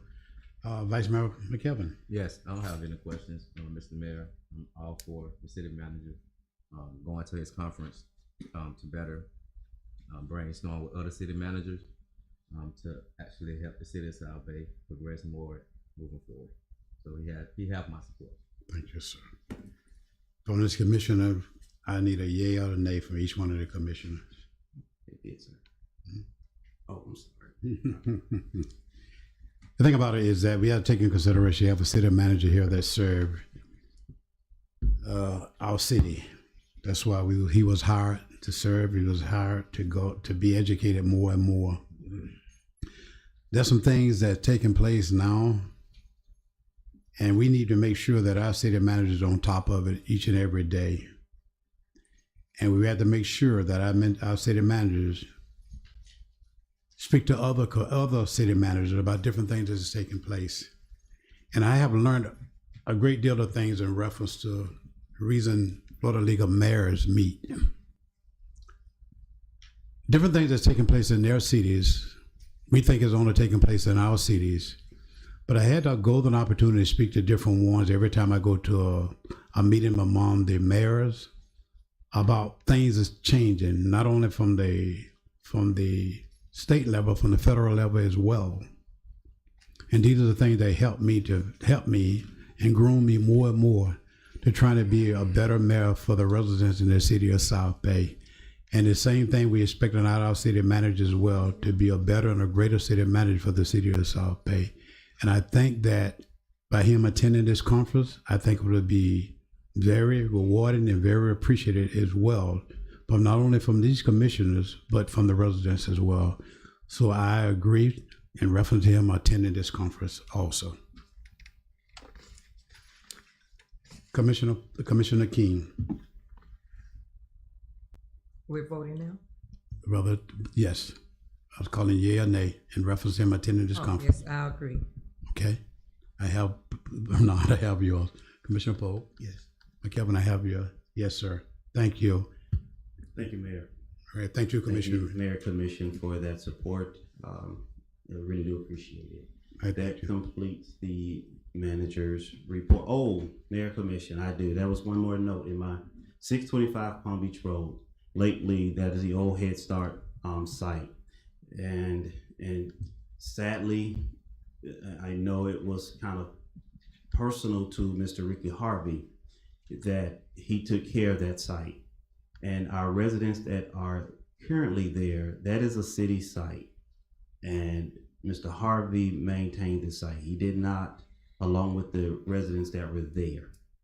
And this commission several years ago, maybe 4 years ago, offered, gave a consensus for Mr. Harvey and some of his neighbors to sit on that site, keep it clean, maintain it, and what have you. We know Mr. Harvey is no longer with us. The residents that are there now are not doing that. It is having increased workload on the staff to go behind the residents and clean it up. I'm not looking to close the site down and not give the residents who are maintaining, who's doing their part, nowhere to go, because I know that was the argument, especially in the heart of COVID. Residents were all stuck inside and they didn't have anywhere to go. So it was something that was offered. However, that site is not being maintained in the same way. So just note that I am monitoring it along with the staff, and I may be coming back to you if it doesn't change or if it doesn't improve. I may be coming back to you just to give you a notice that that site may be fenced and closed off, because it is, you're leaving it a mess. Chairs everywhere and trash is where, beer cans and all.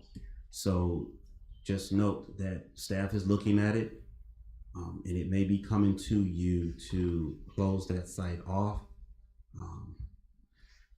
for any usage without all of the necessary arrangements being made. So I just want to let you know that, so if you're there with them and you talking to them, please have them clean up. But it is on the city manager's radar in order to progress forward on the 625 site.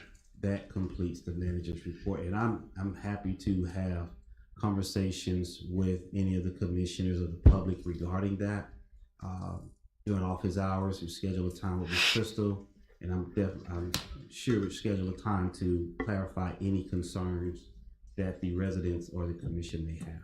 Thank you, Mayor. Thank you, City Manager Cameron. I do appreciate that. I'm putting a plea out at this present time. Each and every one of us know that people that be on that particular property. No ifs, ands, or buts about it. We know the people that hang out on the property.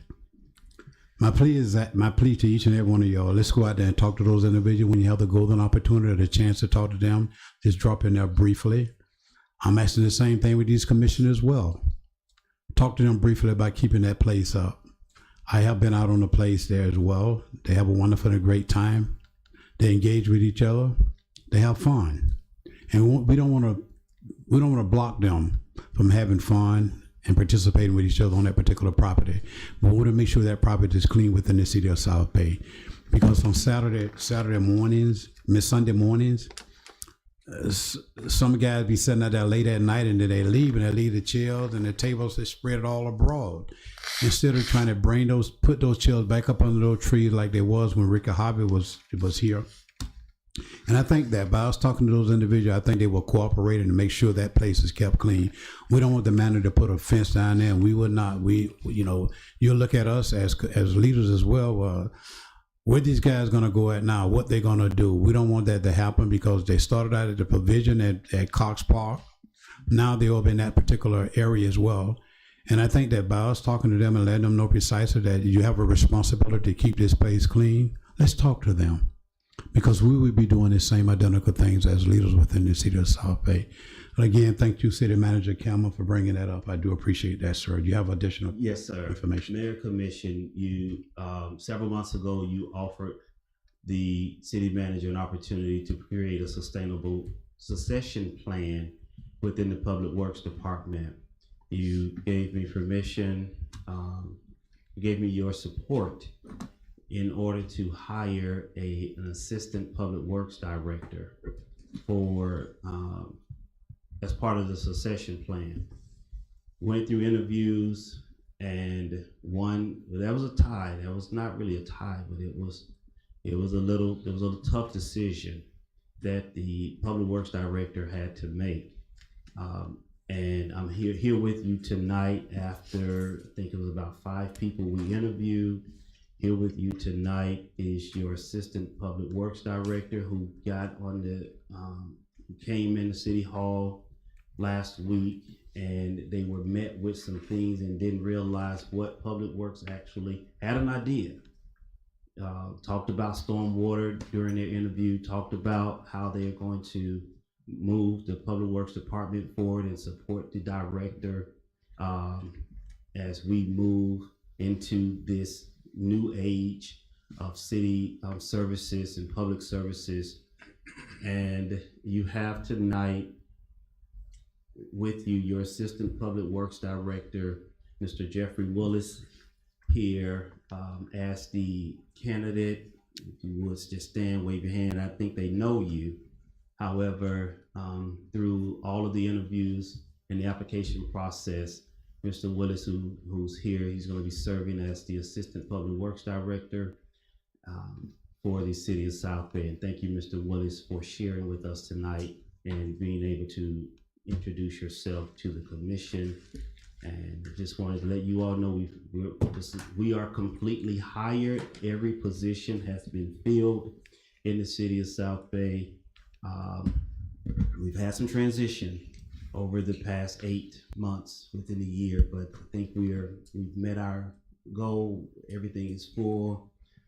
Looking forward to not have gaps in meeting the needs of the public and the commission in a timely and effective manner. So, Mayor, Commission, that completes the manager's report. Thank you, City Manager Cameron.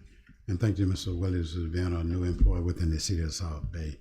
We'll continue with our agenda for tonight. City Attorney's report. No report, Mr. Mayor. Sorry. Commissioner Polk, I'm sorry, sir. We'll get an update on Cox Park. Cox Park is finished. I'm waiting on the bill. The sidewalk has been repaired because there was some in the installation. As you can see, we have the new shade. The shade wasn't there.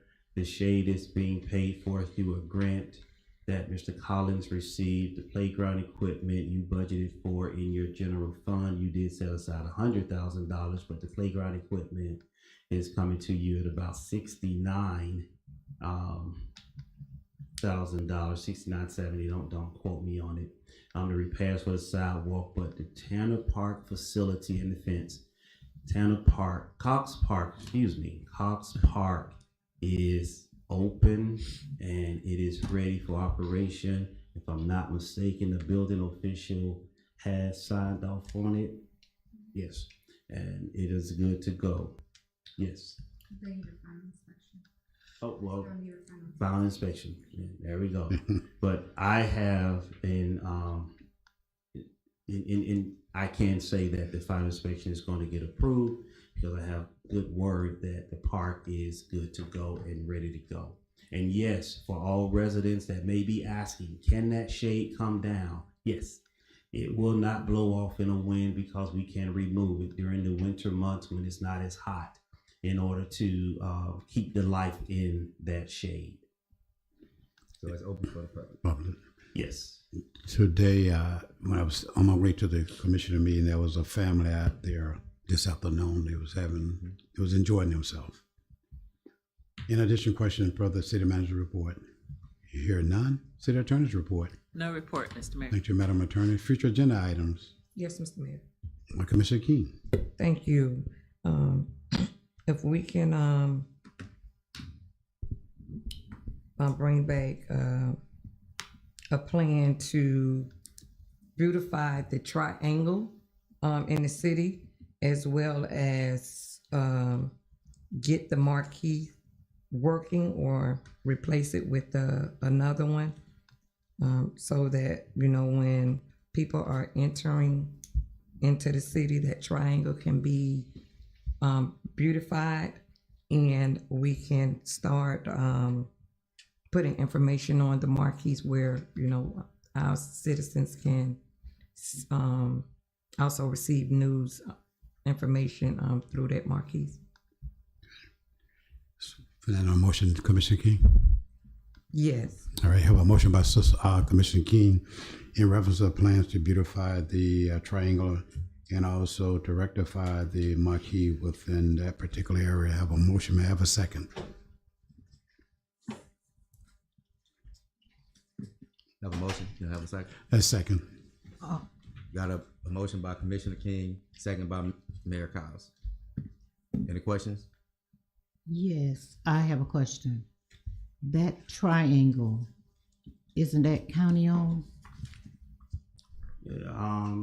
State. State, okay. We have a portion in it that's around the fountain that the city owns, but the majority of the triangle, the trees, including where the marquee is in the state right of way. Okay, my next question. The state is getting ready to do some construction. I don't know how far down the road it is, but to do the turning lanes and gonna take up some of that triangle, right? Yes, ma'am. That is a conversation that's been presented to the commission and shared that the triangle is actually going to go away as part of the FDOT plans in improving the turning lanes at US Highway 27. Okay, thank you. Any more questions? It is good. If that's the case, I think that, you know, if that's going to take place, it doesn't make sense to try to beautify that area if the FDOT is going to put turning lanes. Mayor, just out of, if you would, you have that motion and There you have a motion. To support the motion to move forward, and I can bring back the information to have the full discussion and not squeeze it in tonight. Thank you, Mayor. I'm sorry, Vice. I have a comment. Commissioner Pope? From a fiduciary point of view, I just don't see the necessary to come back, bring it back. We're not trying to waste money. So I just want to put that in there. Commissioner King, I think that, you know, I you know, what he's saying here tonight in reference to that. Thank you, Vice Mayor. I think that it doesn't make sense to me to put money in that. So what I'm going to do, Vice Mayor, I'm going to rescind my motion in reference to that. We're going to do additional work in that particular, not the city of South Bay, but FDOT going to do additional work in there. It don't make sense for us to invest money in that particular area because I'm pretty sure that if they're going to put a turning lane, they're going to have to move that marquee out of there anyway. Am I correct, Mr. Manager? Okay. Got a question, Mr. Mayor. Is this something written in stone, or this is just conversation that DOT is talking about doing? Is this something that's in place? Do they have a timeline when they're supposed to start? Just asking a question. Again, that is why I was asking. I can give a report to the commission. Without it, I can provide you that information as to what the timeline and the designs look like for the triangle. And this commission is also adopted a resolution, and I can pass that resolution on to you all as well. Share that resolution with you, where you have supported FDOT in this design space for not only the triangle, but also adding the crosswalk here in front of City Hall at the request of this commission. And it's something that you were driving as well, Commissioner King, to add a crosswalk here. As part of that design is also, but I will bring back, I can provide you a report on that, considering the seconder has rescinded this his motion, his second. I can provide you a report on the status of that project. Yes, thank you, Mr. Manager. I appreciate that. Motion dies. Lack of a second. Okay. Thank you, Vice. Appreciate it. The commission coming for the good of order. Commissioner King. Thank you, Mr. Mayor. At this time, I want to thank everybody for coming out tonight. I want to thank each and every one that came out and attended the Community Town Hall Educational Forum on the 7th.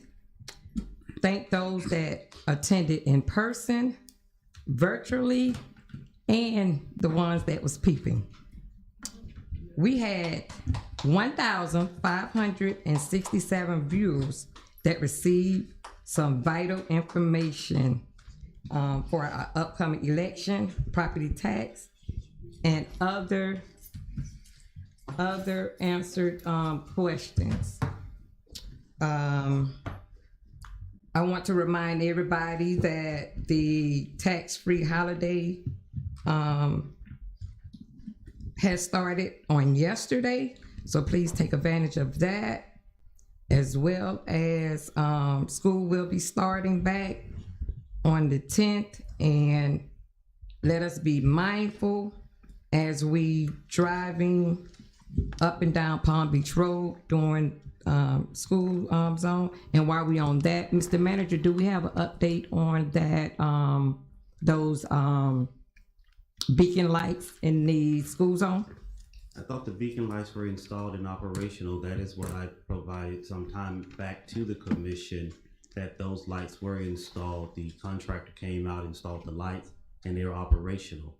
And if they're not operational, it's something that I'm unaware of, but to the best of my knowledge, I know I saw them flashing. What about the time schedule sign to, because it says I will assign that and get that flashing information to your assistant public works director in order to follow up with the sign. It was to my knowledge that all of that was done. But if you're asking, it means that you don't see it there. So let me follow up and give an answer to you. Okay, thank you, Mr. Manager. And also, at this time, I want to congratulate our mayor for being honored for the Home Rule Hero. I was also received that award last year as well. So, Mr. Mayor, congratulations on that award. And that will conclude my comment. Again, everyone have a wonderful night. Thank you, Commissioner King. Appreciate your comment. Commissioner Bernard. Well, we want to get out of here before 9 o'clock, so thank everyone for coming. Continue to come and support, and have a good night. Thank you, Commissioner Bernard. Commissioner Pope. Yeah, again, thank you all for coming. Thank everyone for all the birthday wishes that you guys sent to me. And so I'm still under 40, so another year. God bless you. Thank you, Commissioner Pope. Vice Mayor Thank McKellar. y'all for coming. May God continue to bless you and your families. Mr. Willis as well. Welcome to the city of South Bay. We're looking for great things from you. May God continue to bless you and your family. Good night. Thank you. Do you have an report from the Sheriff Department or Fire Department at this time? You good? At this time, thank you all. I appreciate you. I entertain a motion to adjourn. Meeting is adjourned. Really? Hey, we did that in 2 minutes. Thank